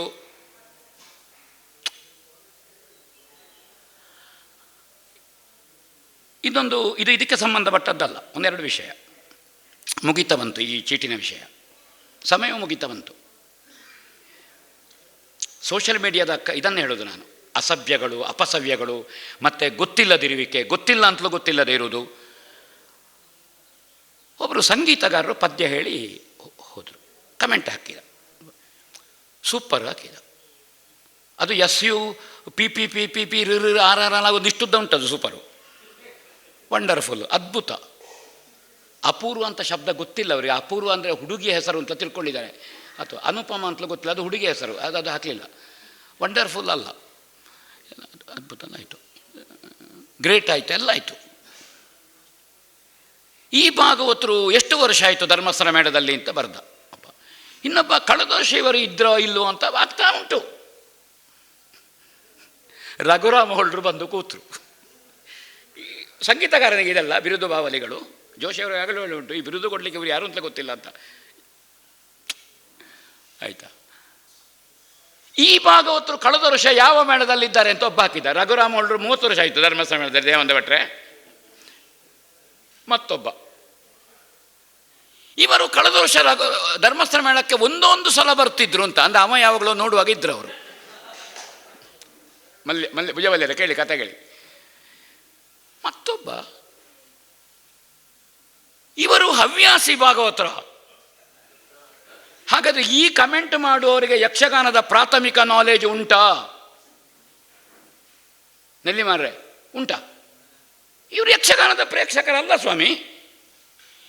ಅವರು ಆಗ ಸಿತ್ಲ ರಂಗನಾಥರು ಹೇಳಿದಾಗೆ ಅವ ಆ 10 ಗಂಟೆ ಮೇಲೆ ಎಲ್ಲ ವ್ಯವಹಾರ ಆಗಿ ಬೆರಳು ಓಡಿಸಲಿಕ್ಕೆ ಮೊಬೈಲ್ ತಕ್ಕೊಂಡು ಕೂತದ್ದು. ಯಾರೊಂದು ಖಂಡಿತ ಅವನಿಗೆ ಕಮೆಂಟ್ ಹಾಕಿದ. ನಾನು ಹೊಳ್ರಿಗೆ ತೋರಿಸಿದೆ, ಅವರೊಂದು ನಗಡಿದ್ರು, ಭಯಂಕರ ನಗಡಿದ್ರು. ಖುಷಿ ಆಯ್ತು ಅವನಿಗೆ. ಅವನಿಗೆ ಭಾಗವತರ ಸ್ಥಾನಮಾನ ಮೊದಲು ಹೇಳಿದವ ಸಂಗೀತ. ಅವ ಫಸ್ಟಿಗೆ ಕೂತದ್ದಲ್ಲೋ, ಹಾಗೆ ಫಸ್ಟಿಗೆ ಕೂತದ್ದು ನೋಡಿ. ಹೊಳ್ಳರು ಸೆಕೆಂಡ್ ಕ್ಲಾಸು. ಅದು ಮೋರದ ಅಡಿಕೆ, ಮತ್ತಿನದ್ದು ಪಟೋರ, ಆಮೇಲೆ ಉಳ್ಳಿಗಡ್ಡೆ, ಮತ್ತಿನದ್ದು 4 ವೆರೈಟಿ ಉಂಟಲ್ಲ ಅಡಿಕೆ ಸುಳಿದ ಮೇಲೆ. ಮತ್ತೊಂದು ಮೋರದ ಅಡಕೆ ಉಂಟು ತೆಗೆದ ಅದು ಸ್ವಲ್ಪ ಚಟ್ಟಾಗಿಗೆ ಸಣ್ಣ ಒಂದು ಆ್ಯಪಲ್ ಬರುವ ರೀತಿಯಲ್ಲಿ ಬರೋದು. ಅದು ಸೂಪರ್ ಅದು ಅಡಿಕೆಯಲ್ಲಿ, ಮೋರದ ಅಡಿಕೆ. ಇನ್ನು ಆಮೇಲೆ ಬಲಿಪ ಭಾಗವತರು ಕೂತಿದ್ರೆ ಬಲಿಪ ಭಾಗವತರು 3rd ಕ್ಲಾಸ್ ಅವನ ಲೆಕ್ಕದಲ್ಲಿ. 3ನೇ ಸಲ 3rd ಕ್ಲಾಸ್ ಅಲ್ಲೋದು. ಈ ಕಮೆಂಟೀಸುಗಳು 1 ಲಕ್ಷ ಅಲ್ಲ 2 ಲಕ್ಷ ಇದ್ರೇನು ಈ ಕಮೆಂಟೀಸುಗಳು. ಇದು ಮಯ್ಯರಿಗೆ ಅನುಭವ ಉಂಟು. ಸಂಗೀತಗಾರ ಮತ್ತು ಸಂಗೀತಗಾರನೇ ಯಕ್ಷಗಾನದ ಪಾರ್ಥಿಸುಬ್ಬ ಪದ್ಯ ಬರೆದವನಿಗೆಲ್ಲ ಪಿಂಡ ಬಿಟ್ಟಾಯಿತು ಸಂಗೀತಗಾರ. ಒಂದು 40 ರಾಗವನ್ನು ಆ ಸಂಗೀತಗಾರ ಒಂದು 8 ಪದ್ಯದಲ್ಲಿ ಹೇಳ್ತಾನೆ ಸ್ತುತಿಯಲ್ಲಿ. 8 ಪದ್ಯದಲ್ಲಿ 40 ರಾಗ ಬಂದು ಹೋಗ್ತದೆ ಸಂಗೀತಗಾರನ ಪದ್ಯದಲ್ಲಿ. ಆಲೋಚನೆ ಮಾಡಿ ನೀವು. ನನ್ನದು ಟೀಕೆ ಅಲ್ಲ, ವಾಸ್ತವ ನಡೆಯುವುದನ್ನು ಹೇಳೋದು ನಾನಿದು. ಕರುಣಾಕರ ಶೆಟ್ಟಿಗಾರರು ಕೂತರು, ಅದೇ ಆಯಿತು. ಮಯ್ಯರು ಕೂತರು. ಮಯ್ಯರು ಸ್ವಲ್ಪ ಯಕ್ಷಗಾನದ ಅವರು ಗಾನವೈಭವದ ಭಾಗವತರಲ್ಲ. ಮಯ್ಯರು ಯಕ್ಷಗಾನದ ಭಾಗವತರು ನಂಬ್ಯಾರೆ, ಗಾನವೈಭವದ ಭಾಗವತರಲ್ಲ. ಅವರಿಗೆ ಅದೊಂದು ಕೊರತೆ ಉಂಟು ಮಯ್ಯರಲ್ಲಿ. ನೀವು ಗಾನವೈಭವದ ಭಾಗವತರಲ್ಲ. ಅವರು ಅವರು ದ್ವಂದ್ವ ಹೇಳಿದರು, ಬೇಡ ನನ್ನ ಮನೋಧರ್ಮದ ಅಲ್ಲ ಹೇಳ್ತಾರೆ ಅವರ. ಕೂತಕೊಳ್ಳೆ ಇವರು ಕಿರುಚಾಡಿದರು, ಇವರು ಎಳಿದ್ರು, ಹಿಂದೆ ಎಳಿದ್ರು ಅಂತ ಲಯವನ್ನು. ಆಗೊಂದು ನಂಬ್ಯಾರು ಬಹಳ ಒಳ್ಳೆಯ ಅರ್ಥ ಹೇಳಿದರು. 1ನೇ ಕಾಲ, 2ನೇ ಕಾಲ, 4ನೇ ಕಾಲ ಅಂತ. ನನಗೆ ಪದ್ಯಾಣ ಶಂಕರ ಭಟ್ರು ಒಂದು ಮಾತಾಡಿದರು. 3ನೇ ಕಾಲ ಅಂದರೆ ಎಂಥದ್ದು ಅಂತ ಕೇಳಿದ್ದಾರೆ ನನ್ನ ಹತ್ರ. 1ನೇ ಕಾಲ, 2ನೇ ಕಾಲ, 4ನೇ ಕಾಲ ಬರಬೇಕು. ಈ 3ನೇ ಕಾಲ ಅಂದರೆ ಎಂಥದ್ದು? ನಾನು ಹೇಳಿದೆ ಅದಕ್ಕೆ ಪೋಕಾಲ ಅಂತ ಹೆಸರು ಅಂತ. ಪೋಕಾಲ ಇದು ಯಾವುದು ಪ್ರಜ್ಞೆ ಇಲ್ಲದೆ ಯಾಕೆ ಅವರು ಹಿಂದೆ ಹೇಳಿದರು? ಬಂದ ವೇಷ ಯಾವುದು? ಧರ್ಮರಾಯನ. ಅರ್ಜುನನ ಸ್ಪೀಡು ಕರ್ಣನಿಗೆ ಅಲ್ಲಲ್ಲ, ಅದು ಎದುರು ವೇಷ, ಕಪ್ಪುದಗಲೆ ಹಾಕುವ ವೇಷ ಅದು. ಅರ್ಜುನ ಮಾಡೋದು ಫೀಟಿಗೆ ವೇಷದವ. ನರಸಿಂಹಭಟ್ರು ಹೇಳುತ್ತಿದ್ದು ಕರ್ಣನಿಗೆ. ಇನ್ನೊಂದು ಮಾತು ನರಸಿಂಹಭಟ್ರು ಹೇಳಿದ್ದು, ನಾನು ಈಗಲೂ ಉಲ್ಲೇಖಿಸ್ತೇನೆ, ತುಂಬ ಅದು ಅರ್ಥವತ್ತಾದ ಮಾತು. ಅಜ್ಜ, ಕರ್ಣಂಗೆ ಅರ್ಜುನರುಡಿ ಗುಂತಿದ್ದ ಶೋಕ. ಕೃಷ್ಣ ಹೇಳಿದ್ದ, ಅರ್ಜುನನಿಗೆ ಕರ್ಣ ಯಾರು ಅಂತ ಗೊತ್ತಿಲ್ಲ, ದ್ವೇಷ ಹೆಚ್ಚುಂಟು. ಕರ್ಣನಲ್ಲಿಗೆ ಅರ್ಜುನನ ಹತ್ರ ದ್ವೇಷ ಕಡಿಮೆ ಉಂಟು. ಅದು ಆ ಪಾತ್ರದ ಭಾಗವತನಿಗೆ ಗೊತ್ತಿದ್ದು, ಅವ ಕೊಡುವ ಲಯದಲ್ಲಿ ಗೊತ್ತಾಗಬೇಕು ಹೇಳಿದ್ದಾರೆ ಅವರು. ನರಸಿಂಹಭಟ್ರು ದ ಗ್ರೇಟ್ ನರಸಿಂಹಭಟ್ರು ಕಟೀಲ್ನಲ್ಲಿ ಹೇಳಿದ ಮಾತದು. ಪರ್ವತ ಭೀಷ್ಮ ಮಾಡಿ ಅಭಿಮನ್ಯು ಮಾಡಿದವ ಗುಂಡಿಮಜಲು ತುಂಬ ಹಾರಿದರು ಅಂತ ನಾನು 3 ಹಾರಿದೆ. ನನಗೆ 3 ಹಾರಲಿಕ್ಕೆ ಆಗ್ತಿದ್ದದ್ದು. ನರಸಿಂಹಭಟ್ರು ಉರುಳಿಕ್ಕೆ ಹಾಕಿದರು. ಹಿಂದೆ ಬಂದೆ. ನಿನ್ನದು ಪರ್ವತ ಭೀಷ್ಮ ಹೇಳಿದರು, ಅಂದರೆ ಕುಣಿಬೇಕು ಅಂತ ಇಲ್ಲ, ತಿರುಗಿ ನಿಂತರೆ ಸಾಕು ಅಂತ ಹೇಳಿದ್ದವರು. ಮತ್ತೊಂದು ಪದ್ಯ ಉಂಟಾಗದ ಕಾರಣ ನಿನ್ನದು ಪರ್ವತ ಭೀಷ್ಮ ಮಗ ಹೇಳಿದರು ನರಸಿಂಹಭಟ್ರು. ಕೊರಕೋಡ್ಲಿನಲ್ಲಿ ಗುಂಡಿಮಜಲಿನವರ ಬಬ್ರುವಾಹನ, ನನ್ನದು ಅರ್ಜುನ. ಗುಂಡಿಮಜಲಿಗೊಂದು ಪದ್ಯ, ನನಗೊಂದು ಪದ್ಯ, ಕುರಿಯ ಶಾಸ್ತ್ರಿಗಳು 6 ಆಗಿದೆ. ನರಸಿಂಹಭಟ್ರು ಇದ್ದರು. ನಾನು ಪುನಃ ಪದ್ಯ ತೆಕ್ಕೊಂಡೆ. ಕೂಡಲೇ ಕುರಿಯ ಶಾಸ್ತ್ರಿಗಳು ನಿನಗೆ ಬಚ್ಚಿದ್ದ ಶೋಕ ಅದಿತ್ತ ತೆಕ್ಕೊಂಡಿದ್ರು. ನಾನು ಬಚ್ಚಿದ್ದು ಎಡಿಯ ಯುದ್ಧ. ಮತ್ತೆ ಕರೆದ್ರು ಕುರಿಯ ಶಾಸ್ತ್ರಿಗಳು, ನೀನು ಇನ್ನೊಂದು ಪದ್ಯಕ್ಕೆ ಕುಣಿದರೆ ಮದರಾಣ ಪದ್ಯಕ್ಕೆ ಕುಣಿದ ನಿನ್ನ ಮರ್ಯಾದೆ ಹೋಯ್ತು, ಗುಂಡಿ ಮಂಜನೊಟ್ಟಿಗೆ ಸ್ಪರ್ಧೆ ಇಡಿಯ ಮಗ ನಿನಗೆ.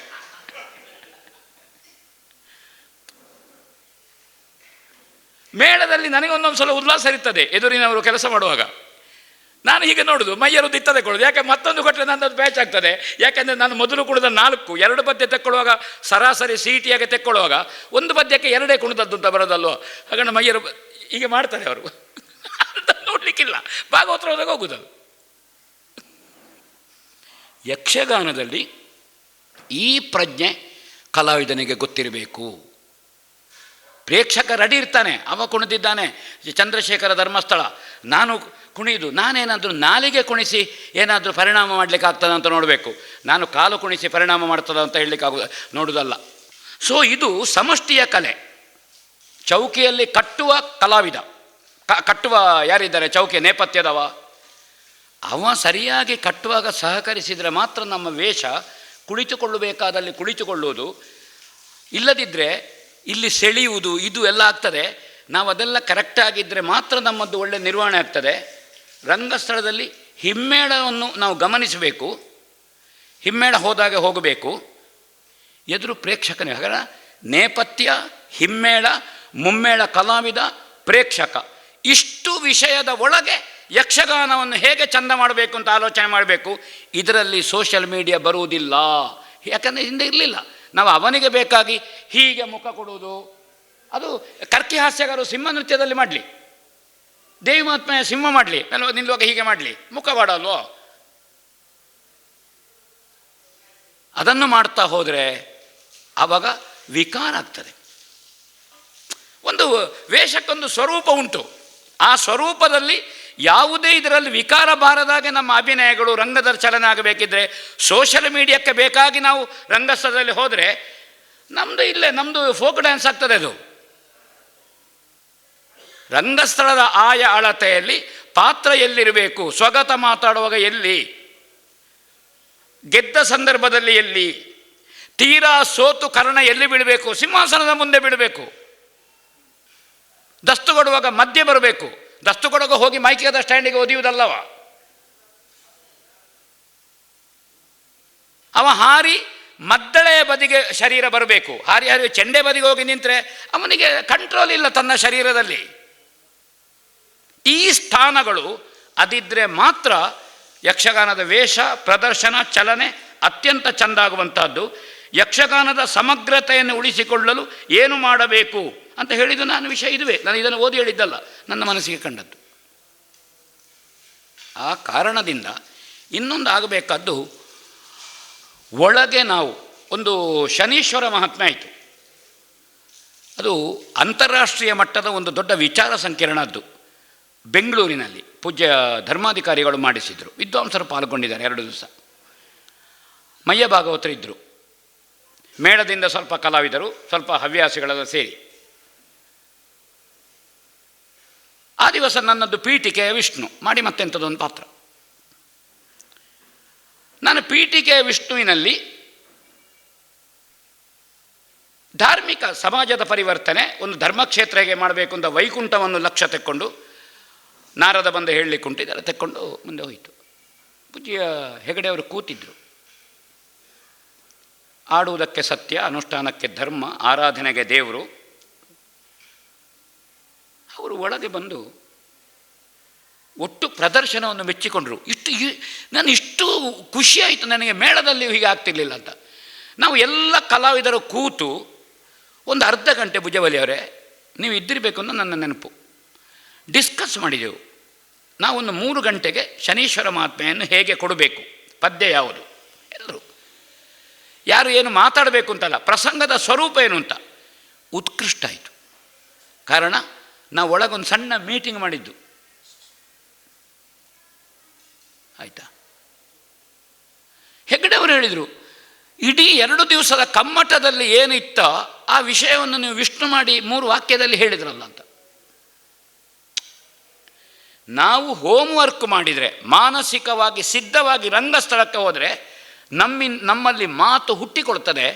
ಯಾಕಂದರೆ ನಾವು ಕಲಿತು ಬಾಯ್ಪಾಠ ಕಳ್ತಲ್ಲ. ಈಗ ಎಷ್ಟೋ ಸಲ ನಮ್ಮ ಸಂಭಾಷಣೆಗಳು ಹಾಸ್ಯಗಾರಿದ್ದಾರೆ, ಅದೇ ವಿಷಯ ಇವತ್ತು ಮಾತಾಡಿದ್ದು ಅದೇ ಆಗಿರುವುದಿಲ್ಲ, ಅದೇ ವಿಷಯ ಬೇರೊಂದು ರೂಪದಲ್ಲಿ ಬರ್ತದೆ. ಅದನ್ನು ನಾನು ಸಹ ನನ್ನ ಜಾಗದಲ್ಲಿ ಅವರು ಮತ್ತೆ ಬೇರೆ ಕಲಾವಿದರ ಹತ್ರ ಹೇಳಿದ್ದು, ಇವತ್ತು ಭಾರಿ ಒಳ್ಳೆಯದಾಯಿತು ಅಂತ ನಾವೇ ಪರಸ್ಪರ ಹೇಳಿದ್ದುಂಟು, ಭಾರಿ ಒಳ್ಳೆಯದು, ಹೊಸ ಒಂದು ರೂಪದಲ್ಲಿ ಬಂತು ಅಂತ. ಸೊ ಯಕ್ಷಗಾನದ ಒಟ್ಟು ಅದರ ಉಳಿಸಿಕೊಳ್ಳಿಕ್ಕೆ ನಾವು ಇನ್ನೊಬ್ಬರ ಇನ್ಫ್ಲುಯೆನ್ಸ್, ನಮಗೆ ಇನ್ನೊಂದು ಕಲೆಯ ಇನ್ಫ್ಲುಯೆನ್ಸಿನ ಅವಶ್ಯಕತೆ ಇಲ್ಲ. ನಮ್ಮ ಕಲೆಯನ್ನು ಸರಿಯಾಗಿ ನೋಡಿ ಕೇಳಿ ತಿಳಿದು ಅನುಷ್ಠಾನ ಮಾಡಿ, ಕಲೆಯನ್ನು ಅನುಷ್ಠಾನ ಮಾಡಬೇಕು, ಆವಾಹನೆ ಮಾಡಿಕೊಳ್ಬೇಕು ಕಲೆಯನ್ನು. ಅತಿ ವಿಕಾರಗಳು, ನಮ್ಮ ವೇಷಭೂಷಣ, ಇದರ ವೇಷಭೂಷಣದ ಅತ್ಯಂತ ಶ್ರೀಮಂತಿಕೆ, ಇದರ ಭವ್ಯತೆ, ಇದರ ಸ್ವರೂಪದಲ್ಲಿ ನಾವು ಕಂಡಬಟ್ಟೆ ಮೈಯನ್ನು ತಗ್ಗಿಸಿ ಈ ನಮ್ಮ ಕಿರೀಟವನ್ನು ನೆಲಕ್ಕೆ ಮುಟ್ಟಿಸಿ ಎಲ್ಲ ಬೇಡ ಸಹ. ಅದು ಯೋಗಾಸನ, ಅದು ಬೇರೆ ವಿಷಯವೇ ಬೇರೆ. ಅದು ವಿಶ್ವ ಯೋಗ ದಿನ ಮಾಡುವ, ಅದಕ್ಕೆ ಬೇಕಾಗಿ ನಾವು ಒಂದು 15 ದಿವಸ ಇದು ಮಾಡಿ, ಅದು ಇದರಲ್ಲಿ ಮಾಡೋದು ಬೇಡ. ಇದಕ್ಕೆ ಅದಿಲ್ಲ.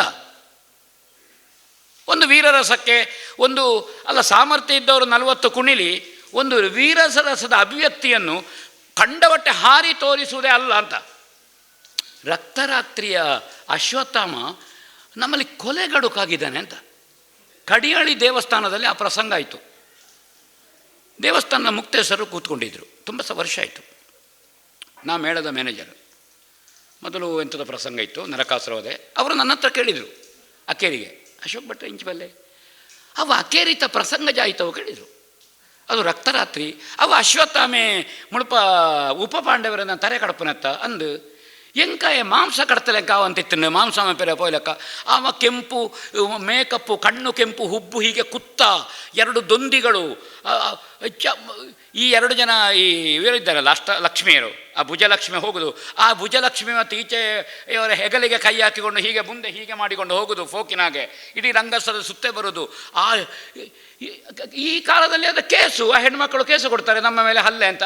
ಆ ಹೆಣ್ಮಕ್ಕಳ 2 ವೇಷವನ್ನು ಹಿಡ್ಕೊಂಡು, ಸ್ತ್ರೀವೇಷವನ್ನು ಹಿಡ್ಕೊಂಡು ನಾವು ಹೋಗು ಡಂಗ್ ಟಕ್ ಡಂಗ್ ಟಕ್ ಡಂಗ್ ಟಕ್. ಇನ್ನೊಂದು ಕಡೆಯಲ್ಲಿ ಅವ ಬ್ರಾಹ್ಮಣ. ಹಾಗೆ ನಾನು ಹೇಳಿದೆ, ಈ ಬ್ರಾಹ್ಮಣನಿಗೆ ಇಷ್ಟು ಇದು ವಿಷಯ ಉಂಟಲ್ವೋ, ಇವಾಗಾದರೆ ಇವ ಎಂಥದ್ದು ಯಾವುದೋ ಅಂಡರ್ವರ್ಲ್ಡ್ನಲ್ಲಿದ್ದ ಇವ. ಅದನ್ನೇ ನಾನು ಮಾಪದ ಹೆಗ್ಡೆಯವರದ್ದು ನೋಡಿದೆ. ನಿಲ್ಲುವುದು ಹಿಂದೆ ಚಲನೆಯಲ್ಲಿ, ಅದೇ ರಕ್ತರಾತ್ರಿಯ ಅದು ಗಲಾಟೆ, ಬೊಬ್ಬೆ, ದೊಂದಿ, ಹಾರುವುದು, ಕಡಿಯುವುದಿಲ್ಲ.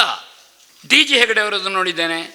ಅದೇ ನಾನು ಶ್ರೀಧರ ಭಂಡಾರಿಯವರ ಹತ್ರ ಮಾಡಿಸಿದೆ ಉಜಿರೆಯಲ್ಲಿ. ಅದು ಚಂಡಮುಂಡರಾಗಲಿಲ್ಲ, ಅದು ಡಂಗಡ ಟಕ್ಕಡಾಗಲಿಲ್ಲ. ಅವರು ಕಣ್ಣಿಗೆಲ್ಲ ಇಲ್ಲಿಗೆ ಇಷ್ಟಾಗಲಕ್ಕೆ ಕೆಂಪೆಲ್ಲ ಬರೀಲಿಲ್ಲ, ಹುಬ್ಬು ಹೇಗೆಲ್ಲ ಈಗ ಕುತ್ತಾಗಲಿಲ್ಲ. ಒಂದು ಪಾತ್ರದ ಇರುವ ತಾಮಸ, ಸಾತ್ವಿಕ, ರಾಜಸ, ಅಥವಾ ರಾಜಸ ತಾಮಸ, ಸಾತ್ವಿಕ ರಾಜಸ, ಈ ಅಭಿವ್ಯಕ್ತಿ ದೊಂದಿ ರಾಳ ಸೂಟೆಯಲ್ಲೆಲ್ಲ ಅದು ಒಂದು ಉಂಟು ಬಯಲಿನಲ್ಲಿ. ಆದರೆ ಆ ಅಶ್ವತ್ಥಾಮನಿಗೆ ಇರುವ ಕ್ರೌರ್ಯ ತನ್ನ ತಂದೆಯನ್ನು ಕಡಿದುಕೊಂಡದ್ದು, ಕೊಚ್ಚಿಕೊಂಡದ್ದು. ಈ ಕ್ರೌರ್ಯಕ್ಕೆ ಆಡುಮಕಟ್ಟೆ ಹೊರತು ಅವ ಮಾಂಸದ ಅಂಗಡಿಯನ್ನೇ ಇಡುವುದಲ್ಲ ಅಂತ ತಂದೆಯವರನ್ನು ಕೊಚ್ಚಿ ಕಡಿದಿದ್ದಾರೆ. ಹಾಗೆ ನೀನೇನು ಕೆಲಸ ಮಾಡ್ತಿ? ಅದನ್ನು ಕಂಡು ನನಗೆ ಪ್ರಾಣಿಗಳನ್ನು ಕೊಚ್ಚುವ ಪ್ರೇರಣೆ ಬಂದಿದೆ. 4 ದನ ಕಟ್ಟುವುದು, ಕಡಿಯುವುದು, ಮಾರುವುದು, 4 ಆಡು ಕಟ್ಟುವುದು, ಕಡಿಯುವುದು, ಮಾರುವುದಲ್ಲ. ದ್ವೇಷದ ಅಭಿವ್ಯಕ್ತಿ ಬೇಕಾದ್ದು ಆ ಪಾತ್ರದಲ್ಲಿ. ದುಶ್ಯಾಸನನನ್ನು ಕಾಣುವ ಅಭಿಮನ್ಯುಗೆ ಆಗುವ ದ್ವೇಷ ಏನು? ಆದರೆ ಕೊನೆಗೇನು ಹೇಳ್ತಾನೆ? ದೊಡ್ಡಪ್ಪ ಭಾಷೆ ಉಂಟು, ನಿನ್ನನ್ನು ಕೊಲ್ತೇನೆ ಅಂತ. ನಾನು ನಿನ್ನನ್ನು ಕೊಲ್ಲುದಿಲ್ಲ, ಹೋಗ ನಾಡಿ ನೀನು ಮುರುಘಾಸಿನವ.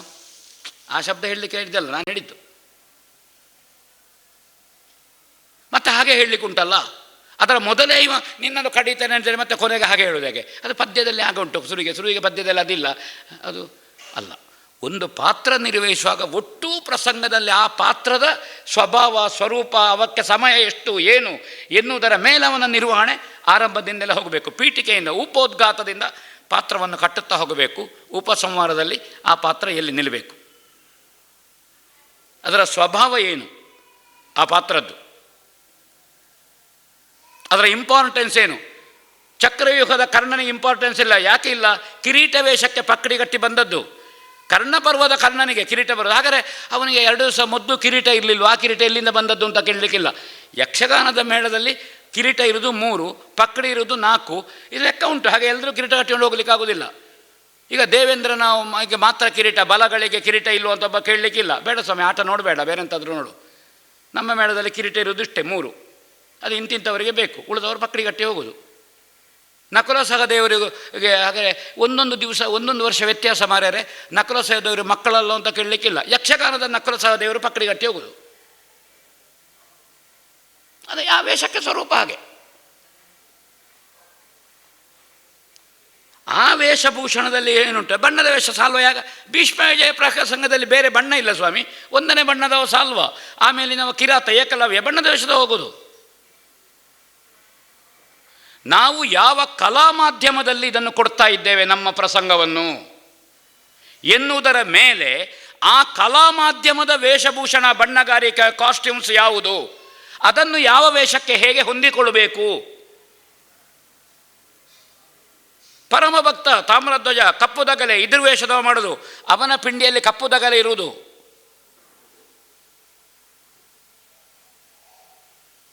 ಇದು ಯಕ್ಷಗಾನದಲ್ಲಿ ಬಂದಂತಹ ಸಂಗತಿಗಳು. ಇದನ್ನೆಲ್ಲ ತಿಳ್ಕೊಳ್ಳದೆ ಬರೇ ಯೂಟ್ಯೂಬು ಒಂದಷ್ಟು ಯಕ್ಷಗಾನ, ಈಗ ಎಲ್ಲರೂ ಯಕ್ಷಗಾನದ ಗುರುಗಳು ಅಂತಾಗ ಬಂತಲ್ವ, ಇದನ್ನು ಕಲಿತು ನಾವು ಯಕ್ಷಗಾನ ಯೂಟ್ಯೂಬಿನಲ್ಲಿ, ಆನ್ಲೈನಲ್ಲಿ ಭಾಗವತಿಗೆ, ಆನ್ಲೈನಲ್ಲಿ ಚೆಂಡೆಮದ್ದಳೆ, ಆನ್ಲೈನಲ್ಲಿ ಸಂಗೀತ, ಆನ್ಲೈನಲ್ಲಿ ಎಲ್ಲ ಕಲ್ತರೆ ರಂಗಸ್ಥಳಕ್ಕೆ ಹೋಗುವಾಗ ಆಫ್ಲೈನ್ ಆಗ್ತದೆ.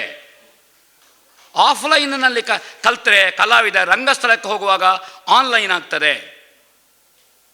ಇದನ್ನು ಕಲಿಬೇಕು. ಸಮಯ ಆಯಿತು ಅಂತ ಶ್ರುತಕೀರ್ತಿ ಅವರು ಹೇಳಿದರು. ಯೂಟ್ಯೂಬಿನ ಹಾವಳಿಯಿಂದ ಒಂದೇ ವಿಷಯ ತುಂಬ ಉಂಟು, ಸಾಕು ಮಾಡುವ. ಇದು ಅದನ್ನು ನೋಡಿದ್ದಾರೆ, ಮತ್ತೊಬ್ಬರಿದ್ದಾರೆ. ಯೂಟ್ಯೂಬಿನಿಂದ ಆಗುವ ತೊಂದರೆ ಹೇಳಿದ್ದೆ ನಾನು. ಕಲಾವಿದನಿಗೂ ಸವಾಲು, ತುಂಬ ವಿಮರ್ಶೆಗೆ ಬರುವ ಸಂಗತಿಗಳದು. ಇದನ್ನು ಎಲ್ಲ ಕಲಾವಿದರು ಸಮಾನ ಮನಸ್ಕರು ತುಂಬ ಸಲ ಮಾತಾಡಿಕೊಂಡಿದ್ದೇವೆ. ಒಂದು ಕೌರವ, ಒಂದು ಮಾಗಧ, ಒಂದು ಕೃಷ್ಣ, ಒಂದು ಅತಿಕಾಯ, ಯಾವುದೇ ಪಾತ್ರ ಇಲ್ಲ, ಒಬ್ಬ ಅರ್ಥಧಾರಿ. ವೆರೈಟಿ ಹೊಸತ್ತು ಹೇಳುವುದು ಶ್ರೇಣಿಯವರ ಕಾಲದಿಂದ ಹೇಳಿದ್ದಾರೆ, ಎಲ್ಲ ಕಲಾವಿದರು ಹೇಳಿದ್ದಾರೆ, ನಾವು ಹೇಳ್ತಾ ಇದ್ದಾರೆ ಅಂತ ನಮ್ಮಷ್ಟಕ್ಕೆ ನಾವು ತಿಳ್ಕೊಂಡಿದ್ದೇವೆ.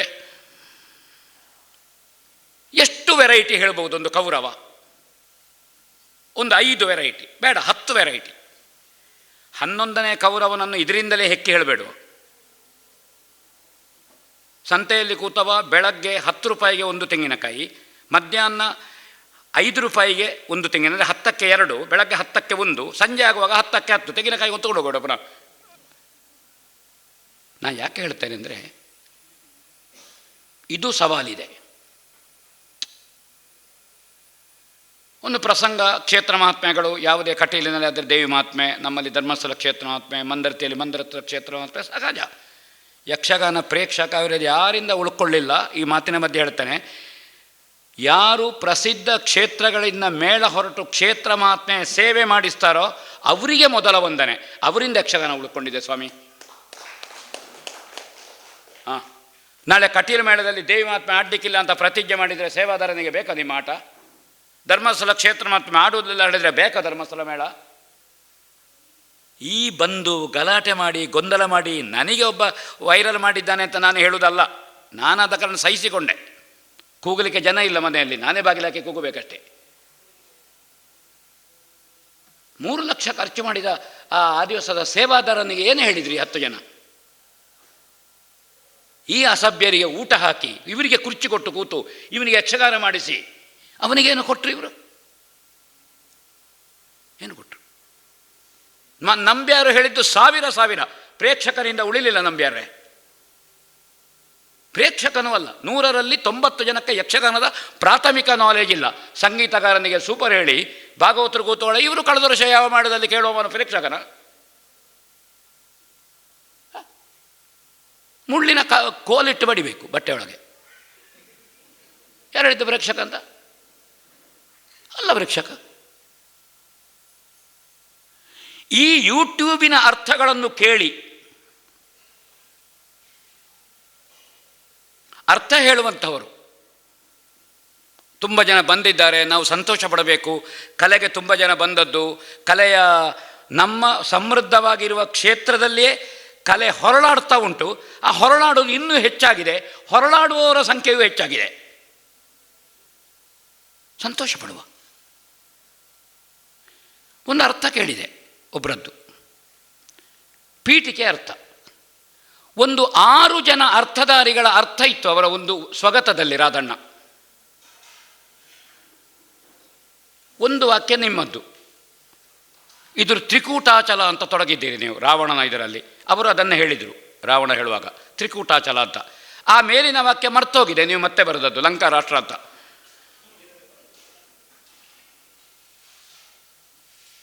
ಅವರು ನನ್ನ ವಾಕ್ಯವನ್ನು ಹೇಳಿದರು, ತ್ರಿದಶ ದಲ್ಲಣನೂ ಹೌದು, ಚತುರ್ದಶ ಭುವನ ದಲ್ಲಣನೂ ಹೌದು, ಅದು ನನ್ನದ್ದು, ತ್ರಿಕೂಟಾಚಲ ನಿಮ್ಮದ್ದು. ಮತ್ತೊಂದು ವಾಕ್ಯ ಸುಣ್ಣಂಬಳದವರದ್ದು ಬಂತು, ಇನ್ನೊಂದು ವಾಕ್ಯ ಇನ್ನೊಂದು ರಾವಣ ಹೇಳುವ ಜೋಶಿ ಅವರದ್ದು ಬಂತು. ಇದು ಸ್ವಗತದಲ್ಲಿ ಬಂದದ್ದು. ಏನಾಯ್ತಾಗ? ರಾವಣನ ಹುಟ್ಟುಹಬ್ಬ ಆಯಿತು, ನಾಮಕರಣ ಆಯಿತು, ಚವಲ ಆಯಿತು, ರಾವಣನ ಉಪನಯನ ಆಯಿತು, ವಿವಾಹ ಆಯಿತು. ಆ ಸ್ವಗತದಲ್ಲಿ ರಾವಣನಿಗೆ ಉತ್ತರ ಕ್ರಿಯೆಯೂ ಆಯಿತು.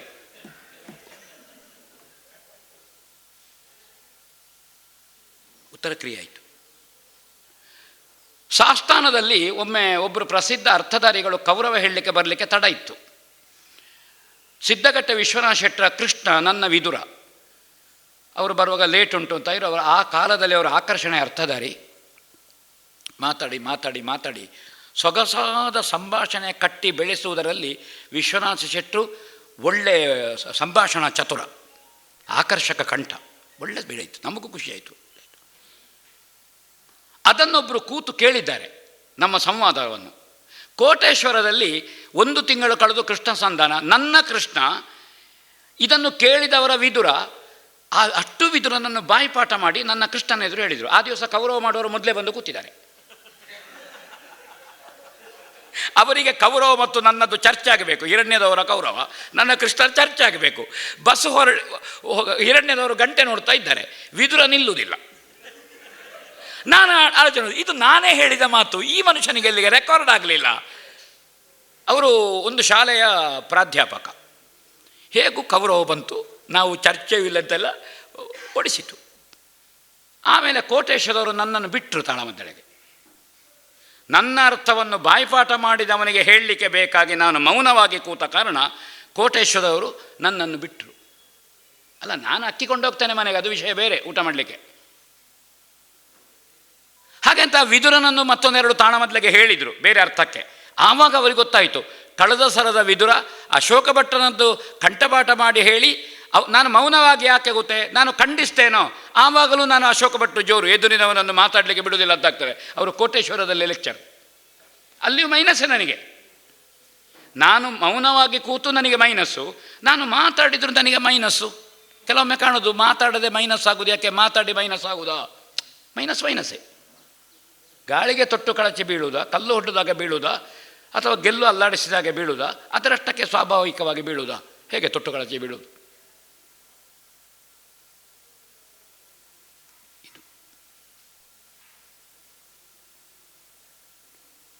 ಒಂದು ವಿಷಯ, ಭುಜಬಲಿಯವರ ಸಂಘಟನೆಗೆ ಯಾರು ಅದನ್ನು ಮಾತಾಡಲಿಲ್ಲ. ಅಲ್ಲಿ ಸಂಘಟನೆ ಅಂತ ಉಂಟು, ನಾನೊಬ್ಬ ಸಂಘಟಕ, ದೇವಾನಂದ ಭಟ್ರಿದ್ದಾರೆ, ಭುಜಬಲಿಯವರಿದ್ದಾರೆ, ಸಂಘಟಕರೆಲ್ಲ ಇದ್ದಾರೆ.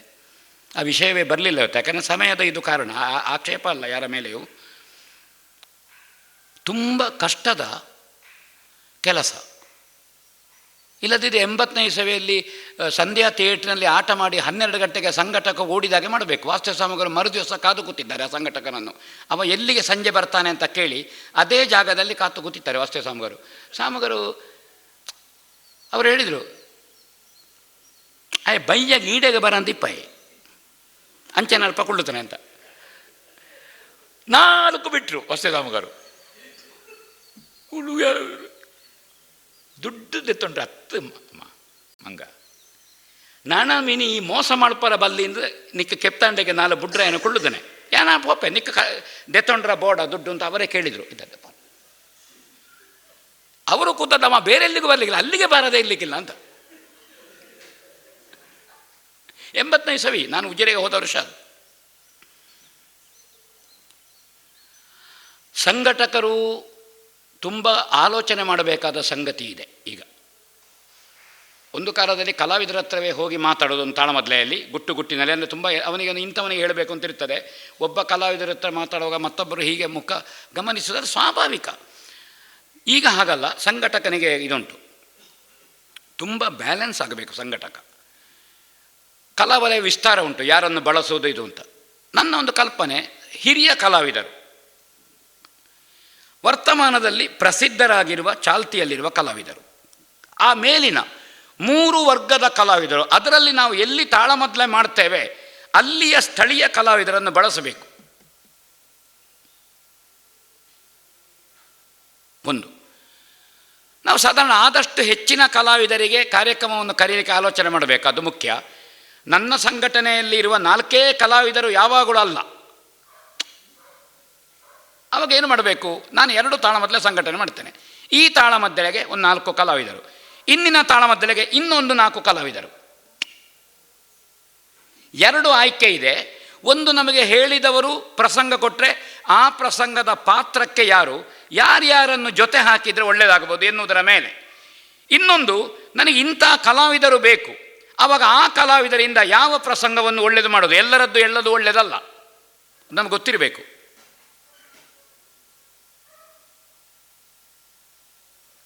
ಯಾರನ್ನು ಜೊತೆ ಮಾಡಿದರೆ ಒಳ್ಳೆಯದು, ಆ ಪ್ರಸಂಗಕ್ಕೆ ಯಾವ ಭಾಗವತ ಹೆಚ್ಚು ಸಮರ್ಥ, ಹೀಗೆ ನಾವು ಆಲೋಚನೆ ಮಾಡಿದರೆ ತಾಳಮದ್ದಲೆ ಒಳ್ಳೆಯದಾಗ್ತದೆ.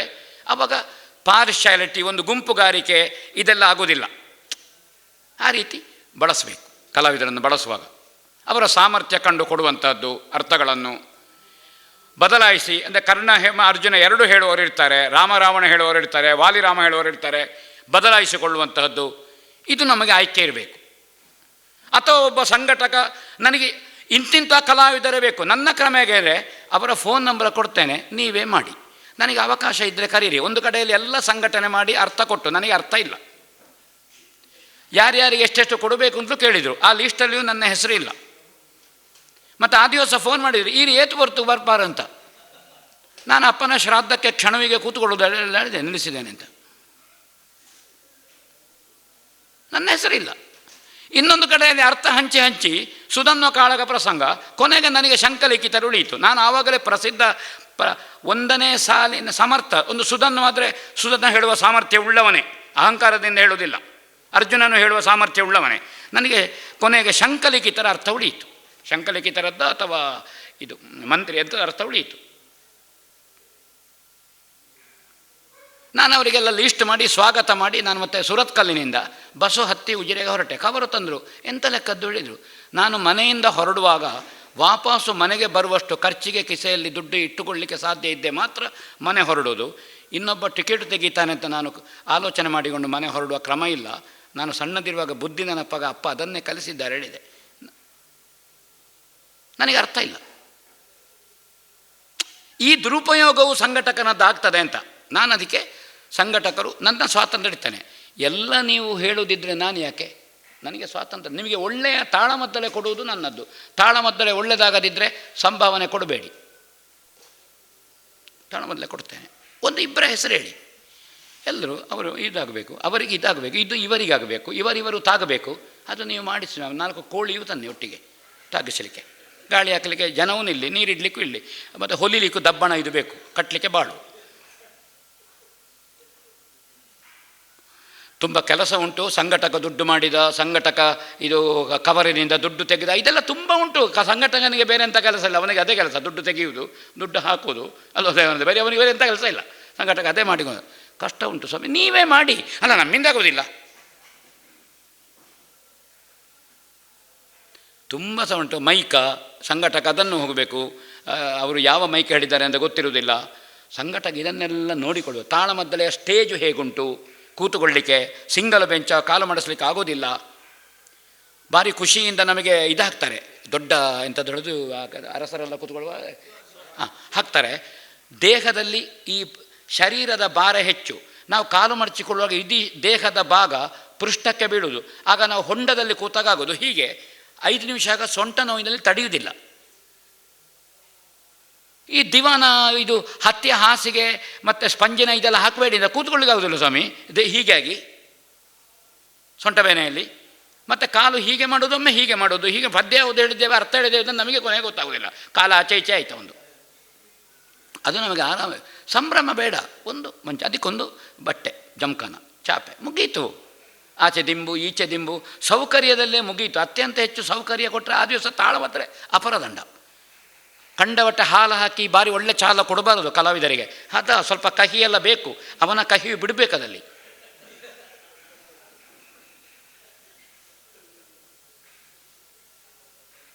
ಬಂದ ಕೂಡಲೇ ಒಳ್ಳೆ ಟಿಫಿನು, ಹೊರಡುವಾಗ ಒಂದು ಚಂದದ ಇದು ಮಾತು.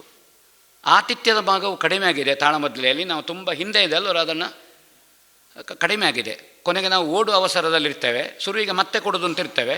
ನಮ್ಮ ಮುಂದೆಯೇ ಸಭೆಗೆಲ್ಲ ಚಹಾ ತಿಂಡಿ ಹೋಗ್ತದೆ. ನಮ್ಮ ಹಾಸ್ಯಗಾರರು ಕ್ಷೇತ್ರ ಮಹಾತ್ಮೆಯಲ್ಲಿ ಆ ವೃದ್ಧ ಇದು ಮಾಡಿ ಹೇಳಲಿಕ್ಕುಂಟು, ಎಲ್ಲರೂ ಅವರವರಷ್ಟಕ್ಕೆ ತಿಂತಾರೆ, ನಮ್ಮನ್ನು ಯಾರೂ ಕೇಳುವವರಿಲ್ಲ ಅಂತ. ಅದು ಬರುವಾಗ ನಾವು ರಂಗಸ್ಥಳದಲ್ಲಿ, ನಾವು ಚೌಕಿಗೆ ಬರುವಾಗ ಪಾತ್ರೆ ತೊಳಿಲಿಕ್ಕೆ ಹೋಗಿದೆ. ಸೊ ಸಂಘಟಕ ಚಹಾ ಕೊಂಡೋಗಿ ಕಲಾವಿದರಿಗೆ ಕೊಡುವಲ್ಲಿವರೆಗೆ ರೆಡಿ ಇರಬೇಕು. ದಾಕ್ಷಿಣ್ಯಾಗ ಬರೋದು ಅವನಿಗೆ, ನಾನು ಚಹಾ ಕೊಡೋದು, ನನ್ನ ಅಂಗಿಗೆ ನಾನೇ ಇಸ್ತ್ರಿ ಹಾಕಿದ್ದೇನೆ, ಇವತ್ತು ಕಡಕ್ಕುಂಟು, ಆ್ಯಪಲ್ ಸಿಕ್ಕಿದ್ರೆ ಕಸಕ್ಕೆ ಕಟ್ ಮಾಡ್ಬೋದು ಅಂತ ಇರಬಾರ್ದು ಅವನಿಗೆ. ಆಟದಲ್ಲಿ ಹಾಗೆ. ಸೊ ಸಂಘಟಕ ಇದು ಮೊದಲೇ ಪಾತ್ರದಲ್ಲಿ ಇಷ್ಟು ಸುಮ್ಮನೆ ಕಾದು ಕೂತ್ಕೊಡೋದು, ಅದು ಭಾರಿ ಕೆಲವು ಕಡೆಯಲ್ಲಿ ಹಾಗೆ. ಪಾತ್ರ ಯಾರು ಸಸ್ಪೆನ್ಸ್ ಎಲ್ಲ ಹೇಳಿ ಸ್ವಾಮಿ, 15 ದಿವಸ ಮೊದಲೇ ನಿಮ್ಮದು ಇಂಥದ್ದು ಪಕ್ಕ ಚೇಂಜ್ ಇದ್ದರೆ 1 ವಾರ ಮೊದಲೇ ಹೇಳಿ ನಿಮ್ಮ ಅರ್ಥ. ಅವ ತಯಾರಿ ಆಗಲಿ. ಓದುವ ಮನಸ್ಸಿದ್ರೆ ಮನೆಯಲ್ಲಿ ಜೈಮಿನಿ ಭಾರತ ಇದ್ದರೆ ತಾಮ್ರಧ್ವಜ ಕಾಳಗೈ ಓದಲಿ, ಅದರಲ್ಲಿ ಉಂಟು. ಚಕ್ರ ಬೀಸಾಡೋದೆಷ್ಟೊತ್ತಿಗೆ, ಒದಿಯುವುದೆಷ್ಟೊತ್ತಿಗೆ, ಬೀಳುವುದೆಷ್ಟೊತ್ತಿಗೆ ಅಂತ ಪ್ರಸಂಗದಲ್ಲಿ ಉಂಟು. ಜೈಮಿನಿ ಅರ್ಥ ಆಗಬೇಕಿದ್ರೆ ಡಿಕ್ಷನರಿ ಬೇಕು ಒಳ್ಳೆ. ಬರೀ ಪೇಪರ್ ಓದೋನಿಗೆ ಅರ್ಥ ಆಗಲಿಕ್ಕಿಲ್ಲ ಅದು, ನಿತ್ಯ ಪೇಪರ್ ಓದೋನಿಗೆ ಅದೆಲ್ಲ ಗೊತ್ತಿರಬೇಕು. ಚಕ್ರ ಬಿಡುವುದಷ್ಟೊತ್ತಿಗೆ ಅದರ ವಿಷಯಗಳು ಗೊತ್ತಿರಬೇಕು. ಅದುವೇ ಆ್ಯಸಿಟೀಸ್ ಬಂದಿದೆ, ಪದ್ಯಗಳು ಆ್ಯಸಿಟೀಸ್ ಬಂದಿದೆ. ಇಂತಹ ಅನೇಕ ಸಂಗತಿಗಳು ಸಂಘಟಕ. ಪ್ರಸಂಗ ಪುಸ್ತಕ ಒದಗಿಸಬೇಕು ಸಂಘಟಕ. ಭಾಗವತರ ಉಂಟ ಕೇಳಬೇಕು, ಪದ್ಯ ಟಿಕ್ ಮಾಡೋದೇ ಟಿಕ್ ಮಾಡಿ ಲಿಸ್ಟ್ ಹೋಗಬೇಕು. ಕಲಾವಿದರು ಸ್ವಲ್ಪ ಬೇಗ ಬಂದು ಅಟ್ಲೀಸ್ಟ್ ಏನೋ ಹೊಸ ಪ್ರಸಂಗ ಇದ್ದಿದ್ದರೆ ಒಂದು ಭಾಗವತರು ಕೂತು, ದಾರೇಶ್ವರ ಭಾಗವತರು ನೆನಪಿಸ್ತೇನೆ, ಉಳಿದ ಭಾಗವತರು ಇದ್ದಾರೆ ಹಾಗೆ. ಹೇಳಿದ ಪ್ರಸಂಗವನ್ನು ಅಶೋಕಟ್ಟು ಸ್ವಲ್ಪ ಬೇಗ ಬರುವಲ್ಲೋ, ಪ್ರಸಂಗ ನೋಡಿಕೊಳ್ಳಲ್ಲ ಬರೋದು. ಮೊನ್ನೆ ಸಂಧಾನ ಒಣಸೆಯಲ್ಲಿ ಆಗಿದೆ ಅಲ್ಲ, ಮೊನ್ನೆ ಆಗಿದೆ, ಇವತ್ತು ಅದುವೇ ಆಗೋದು. ನಾನು ಅದನ್ನೇ ಹೇಳೋದು, ಒಂದು ಸಲ ನೋಡಿಕೊಳ್ಳೋ ಯಾವುದೆಲ್ಲ ಪದ್ಯ ತಗೊಳ್ಳೋದು ಅಂತ. ಮುಗೀತಲ್ಲ. ನಾವು ಮಾನಸಿಕವಾಗಿ ಒಂದು ಹೋಮ್ವರ್ಕ್ ಅದು. ಒಬ್ಬರು ಅಧ್ಯಾಪಕ ಕ್ಲಾಸಿಗೆ ಬಂದರೆ ನಿನ್ನೆ ಎಲ್ಲಿ ಮುಗ್ದಿದೆ ಪಾಠ ಅಂತ ಕೇಳ್ತಾರೆ. ಒಂದು 5-7 ನಿಮಿಷ ನಿನ್ನೆ ಪಾಠದ ಒಂದು ಟಚ್ಚಿಂಗ್ ಇಲ್ವ ಸರ್? ಇವತ್ತಿನ ಪಾಠಕ್ಕೆ ಬರುವಾಗ ಇಲ್ವಾ?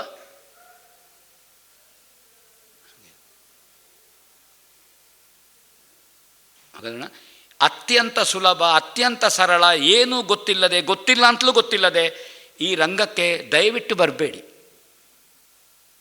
ನಾನು ಹೀಗಿದೆ ಹೇಗುಂಟು ಅಂತ ನೋಡಲಿಕ್ಕೆ ಬಂದದ್ದು. ಹೋಗಿ ಮುಂದೆ ಹೋಗಿ, ಬಸ್ಸು ರೆಡಿ ಉಂಟಲ್ಲಿ, ಕುಡ್ಲ ಅಂತ ಕರೆಯೋದು, ಹತ್ತಿ ಹೋಗಿ ಹಿಂದಿನ ಬಸ್ಸಿಗೆ ನಿಲ್ಲಬೇಡಿ.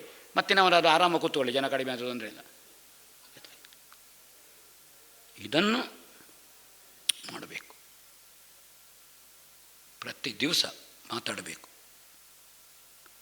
ರಂಗದ ಚೌಕಿಯಿಂದ ತೊಡಗಿ ರಂಗದವರೆಗೆ, ಬಿಡಾರದವರೆಗೆ ಒಂದು ಮೇಳದಲ್ಲಿ ಕಲಾವಿದರು ಎಲ್ಲರೂ ಕೆಲಸಗಾರರು ಹಾರ್ದಿಕವಾಗಿಲ್ಲದಿದ್ದರೆ ಆ ಮೇಳ ಯಶಸ್ಸಿನಲ್ಲಿ ಹೋಗುವುದಿಲ್ಲ. ಗಂಭೀರವಾದ ವಿಷಯ ಇದು, ಅಂಡರ್ಲೈನ್ ಮಾಡಿ. ಮನೆಯೊಳಗೆ ಅಪ್ಪನಿಗೆ, ಮಗನಿಗೆ, ಗಂಡನಿಗೆ, ಹೆಂಡತಿಗೆ, ಮಕ್ಕಳಿಗೆ ಹಾರ್ದಿಕತೆ ಇಲ್ಲದೆ ಏನು ಮನೆ ಸ್ವಾಮಿ? ಮನ ಒಂದಾದರೆ ಮನೆಯೊಂದು, ಮನವೆರಡಾದರೆ ಮನೆಯರು. ಒಡೆದ ಕನ್ನಡಿಯಲ್ಲಿ ಒಂದೇ ಮುಖ 18 ಕಾಣ್ತದೆ, 17 ಗಿಟು ಬಿದ್ದರೆ. ಗಂಭೀರ ಉಂಟಿದು. ಮೇಳ ಅಂದರೆ 6 ತಿಂಗಳಿನಲ್ಲಿ ಒಂದು ಮನೆ ಅದು. ಭಾಗವತನಿಗೆ ಮದ್ದಳೆ ಅಂದರೆ ಹೆಂಡತಿ ಇದ್ದಾಗೆ, ದಾಂಪತ್ಯ ಅದು. ಪದ್ಯಣ ಶಂಕರ ಭಟ್ರು ಹೇಳಿದರು, ಮದ್ಲೆಗಾರ ಮತ್ತು ಭಾಗವತನದು ದಾಂಪತ್ಯ. ಬಿಡಾರದಲ್ಲಿ ಅಲ್ಲ, ರಂಗದಲ್ಲಿ. ಎಡಬಲ ಇದ್ದಾಗಲ್ವ ಭಾಗವತರ ಇದು. ಹಿಮ್ಮೇಳವನ್ನು ಗೌರವಿಸೋ ಇದ್ದವ ಮುಂದೆ ಮೇಳದಲ್ಲಿ ಹೇಗೆ ಮೇಲೆ ಬೀಳ್ತಾನೆ ಅವ? ಹೇಗೆ ಮೇಲೆ ಬೀಳ್ತಾನೆ ಅವ? ಯಾರೇ ಕೂತಿರ್ಬೋದು ಹಿಮ್ಮೇಳದಲ್ಲಿ. ಆ ಜಾಗದಲ್ಲಿ ಕೂತದ್ದೌದಾ? ಗರ್ಭಗುಡಿಯಲ್ಲಿಟ್ಟದ್ದು ದೇವರು. ಬೇಕಾದರೆ ನೀವು ಎಂಥದ್ದೇ ಕೊಂಡೋಗಿಡ್ಲಿ, ಕತ್ತಲೆ ಕೊನೆಯಲ್ಲಿ ಕೆಂಪು ಕಲ್ಲು ಇರ್ಬೋದು. ಗರ್ಭಗುಡಿಯಲ್ಲಿಟ್ಟದ್ದು ದೇವರು. ಅಲ್ಲದಿದ್ದರೆ ಇಂದಿನ ಬ್ರಹ್ಮಕಲಶಕ್ಕೆ ಬದಲಾವಣೆ ಮಾಡುವ. ಇದು ಕಲಾವಿದನಿಗೆ ಬೇಕಾದ್ದು. ಪರಸ್ಪರ ಯಾವುದೇ ಪಾತ್ರಗಳಲ್ಲಿ ಸಂಭಾಷಣೆಗಳು, ಇನ್ನೊಂದು ಪ್ಲಾಟ್ ಅದು. ಮೇಳದಲ್ಲಿ ನಿತ್ಯ ಹೊಸತು ಮಾತಾಡಿದರೆ ಮೇಳ ನಡೆಯುವುದಿಲ್ಲ. ಹೊಸ ಆಶಯದಲ್ಲಿ ಮಾತಾಡ್ಬೋದು, ಬದಲಾವಣೆ ಮಾಡುವುದಿದ್ದರೆ ಕಲಾವಿದ ಮಾತಾಡಿಕೊಳ್ಬೇಕು. ಇವತ್ತು ನಾವು ಹೀಗೆ ಹೋಗೋಣ ಪ್ಲಾಟು, ಸ್ವಗತದಲ್ಲಿ ಅವಕಾಶ ಉಂಟು. ಸೊ ನನ್ನ ಎಂದಿನ ಅಭ್ಯಾಸದಂತೆ ಹೊತ್ತು ಮೀರಿ ಮಾತಾಡಿದ್ದೇನೆ, ಎಂದಿನ ಅಭ್ಯಾಸದಂತೆ. ಆ ಕಾರಣದಿಂದ ಈ ಎಲ್ಲ ಸಂಗತಿಗಳು ಒಂದು ಆರೋಗ್ಯಪೂರ್ಣವಾದ ಮತ್ತು ಹಾರ್ದಿಕವಾದ ಚಿಂತನೆಗಳು. ಎಷ್ಟು ಜನಕ್ಕೆ ರೀಚ್ ಆಗ್ತದೆ, ಎಷ್ಟು ಜನ ಸ್ವೀಕರಿಸ್ತಾರೆ ಅಂತ ಮುಖ್ಯ ಅಲ್ಲ. ನಾವು ಯಾಕೆ ಪಿಂಡ ಹಾಕೋದು? ಪಿತೃಲೋಕಕ್ಕೆ ಹೋಗ್ತದೆ ಅಂತ ಗೊತ್ತಿದ್ದು. ನಾವು ಪಿತೃಲೋಕಕ್ಕೆ ಹೋಗಿ ನೋಡಿ ಬರಲಿಕ್ಕಿಲ್ಲ. ಇಂದಿನ ಶ್ರಾದ್ದಕ್ಕೆ ಹೋದರೆ ಮತ್ತಿನ ಶ್ರಾದ್ದ ನಮ್ಮದೇ ಆಗ್ತದೆ. ನಂಬಿಕೆ ಆಧಾರದಲ್ಲಿ ಬದುಕಿದೆ, ಕಲೆ ಇದೆ. ರಾಮನನ್ನು ಅವತಾರಿ ಅಂತ ತಗೊಳ್ಳುವ, ನಾನು ದೇವರು ಅಂತ ಒಪ್ಪುವುದಿಲ್ಲ. ರಾಮನಾಗೆ ಬದುಕಿದರೆ ದೇವರಾಗ್ತಾನೆ ಅಂತ ತಗೊಳ್ಳುವ ಕಾವ್ಯದ ಗುಣದಿಂದ. ರಾಮನಾಗೆ ಬದುಕಿದರೆ ದೇವರಂಥ ಮನುಷ್ಯನೇ ದೇವರೇ ಮನುಷ್ಯನಾದದ್ದ, ದೇವರಂಥ ಮನುಷ್ಯನಾದದ್ದ, ಬಿಟ್ಟದ್ದು ನಮಗೆ ಅದು. ನಮಸ್ಕಾರ. ಎಲ್ಲ ಕಲಾವಿದರಲ್ಲಿ ನನ್ನದೊಂದು ವಿನಂತಿ ಏನು ಕೇಳಿದರೆ, ಫೇಸ್ಬುಕ್ಕು ನೋಡಲೇಬೇಡಿ, ವಾಟ್ಸಪ್ಪು ನೋಡಬೇಡಿ. ನಿಮ್ಮದು ಏನಿತ್ತು ಅದನ್ನು ನೀವು ಮಾಡ್ತಾ ಹೋಗಿ. ಒಂದು ವೇಳೆ ನೋಡಿದರೂ ಕೂಡ ಕಮೆಂಟ್ ಮಾಡಬೇಡಿ.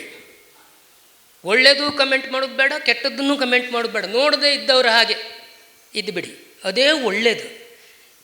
ಅರೆ ನಿಮೀಲಿತ ನೇತ್ರ ಅಂತ ಹೇಳ್ತಾರಲ್ಲ, ಕಂಡರೂ ಕಾಣದಿದ್ದರೆ ಸುಮ್ಮನಿರೋದು, ಅದು ಜಾಣತನ. ನಿಮ್ಮದನ್ನು ನೀವು ಮುಂದುವರ್ಸ್ಕೊಂಡು ಹೋಗಿ. ಇದು ನನ್ನ ವಿನಂತಿ. ಕಲಾವಿದರಿಗೆ ಉಳಿದವರೆಲ್ಲ ಅದು ಇದ್ದದ್ದೇ, ಎಲ್ಲರಿಗೂ ಹೇಳಲಿಕ್ಕಾಗ್ತದಾ? ಕಲಾವಿದರು, ನನ್ನ ಸ್ಟೂಡೆಂಟು ಕೂಡ, ಶಾಲೆಯ ಸ್ಟೂಡೆಂಟು, ಯಕ್ಷಗಾನದ ಸ್ಟೂಡೆಂಟ್, ಎಲ್ರಿಗೂ ನಾನು ಅದನ್ನೇ ಹೇಳ್ತಾ ಇದ್ದೆ. ಹಾಗಾಗಿ ಅವರೆಲ್ಲ ಈಗ ಅದನ್ನು ಬಿಟ್ಬಿಟ್ಟಿದ್ದಾರೆ. ನೀವು ಹೇಳಿದ್ದೆ ಸರಿ ಸರ್ ಅಂತೇಳಿ ಹೇಳಿ. ಅದು ನಿಮ್ಮನ್ನು ಹಾಳು ಮಾಡ್ತದೆ, ನಿಮ್ಮ ತನ ಅದು ಹೊರಟು ಹೋಗ್ತದೆ, ಸಿಟ್ಟು ಬರ್ತದೆ ಕೆಲವೊಮ್ಮೆ. ನಮ್ಮ ನಿಜವಾಗಿ ಆದರೆ ನಮಗೆ ಆ ಮೀಡಿಯಾದ ಮೂಲಕ ಬೈದವರೇ ಮುಂದೆ ನಮ್ಮ ಫಾಲೋವರ್ಸ್ ಆಗ್ಬೋದು.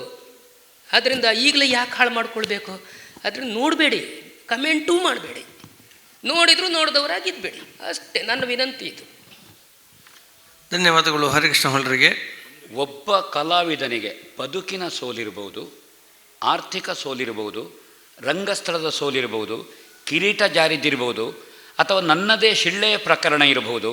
ಅದು ಇನ್ನೊಬ್ಬ ಕಲಾವಿದನಿಗೆ ಬಂಡವಾಳ ಅಲ್ಲ ಅಂತ ಮರುದಿವಸ ಆಟಕ್ಕೆ.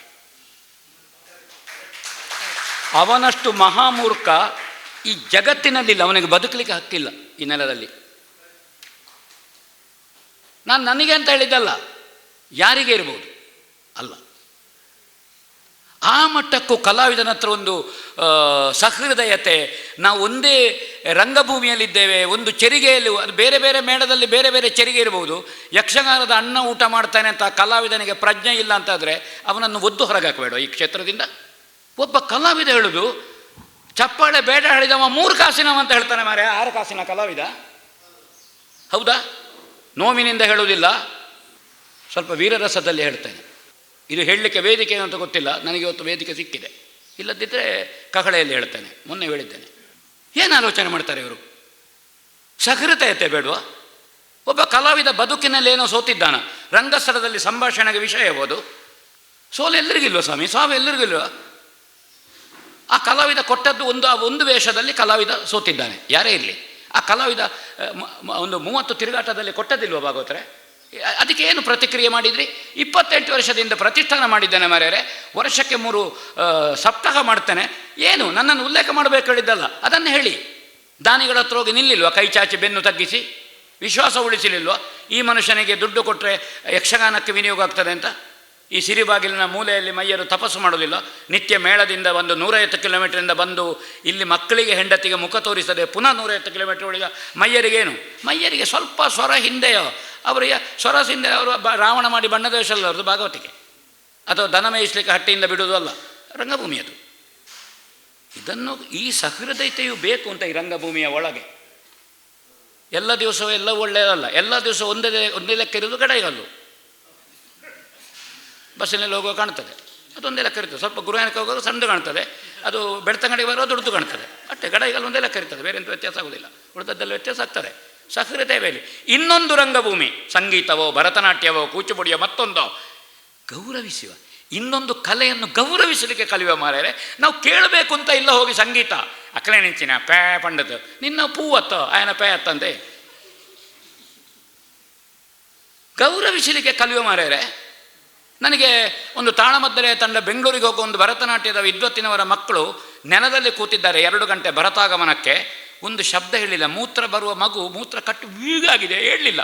ಟೀಚರಿಗೆ ಇದಾಗ ನಾನು ಹೇಳಿದೆ, ಕರೆದೆ, ಆ ಮಗುವಿಗೆ ಬರ್ತದೆ ಅಂತ ಕಾಣ್ತದೆ. ಆಯ್ತು ಸರ್, ಹೌದೌದು. ಯಾಕಂದರೆ ಆ ಭರತನಾಟ್ಯದ ಗುರುಗಳು ಆ ಮಕ್ಕಳಿಗೆ ಶ್ರದ್ಧೆ ಕಲಿಸಿದ್ದಾರೆ. ತಾಳಮದ್ದಲೆ ಅವರಿಗೆ ಪಾಪ ಅರ್ಥ ಆಗೋದಿಲ್ಲ. ಚಂದ ಮಾಡಿ ಕೂತ್ಕೊಳ್ಬೇಕು, ಮಕ್ಕಳಿಗೆ ಕೇಳಬೇಕು ಅಂತ. ಆ ಕೃತಕ ನಗೆ ಒಂದು ನಮಗೆ ಎಂತ ಸುಮ್ಮನೆ ಹೀಗೆ ಮಾಡಿ ಅಭ್ಯಾಸ, ನಮ್ಮದ್ದು ಎಂತ ಸುಮ್ಮನೆ. ನಾವು ಅನ್ಯ ರಂಗಭೂಮಿಯನ್ನು ಗೌರವಿಸಲಿಕ್ಕೆ ಕಲಿಯದಿದ್ದರೆ ನಮ್ಮ ರಂಗಭೂಮಿಗೆ ಗೌರವ ಸಿಗಬೇಕು ಅಂತ ನಿರೀಕ್ಷೆ ಮಾಡೋದು ಹೇಗೆ ಸ್ವಾಮಿ? ಇನ್ನೊಂದು ಸಲ ಕಮ್ಮಟ ಇಡಿ, 1000 ವಿಷಯ ಉಂಟು.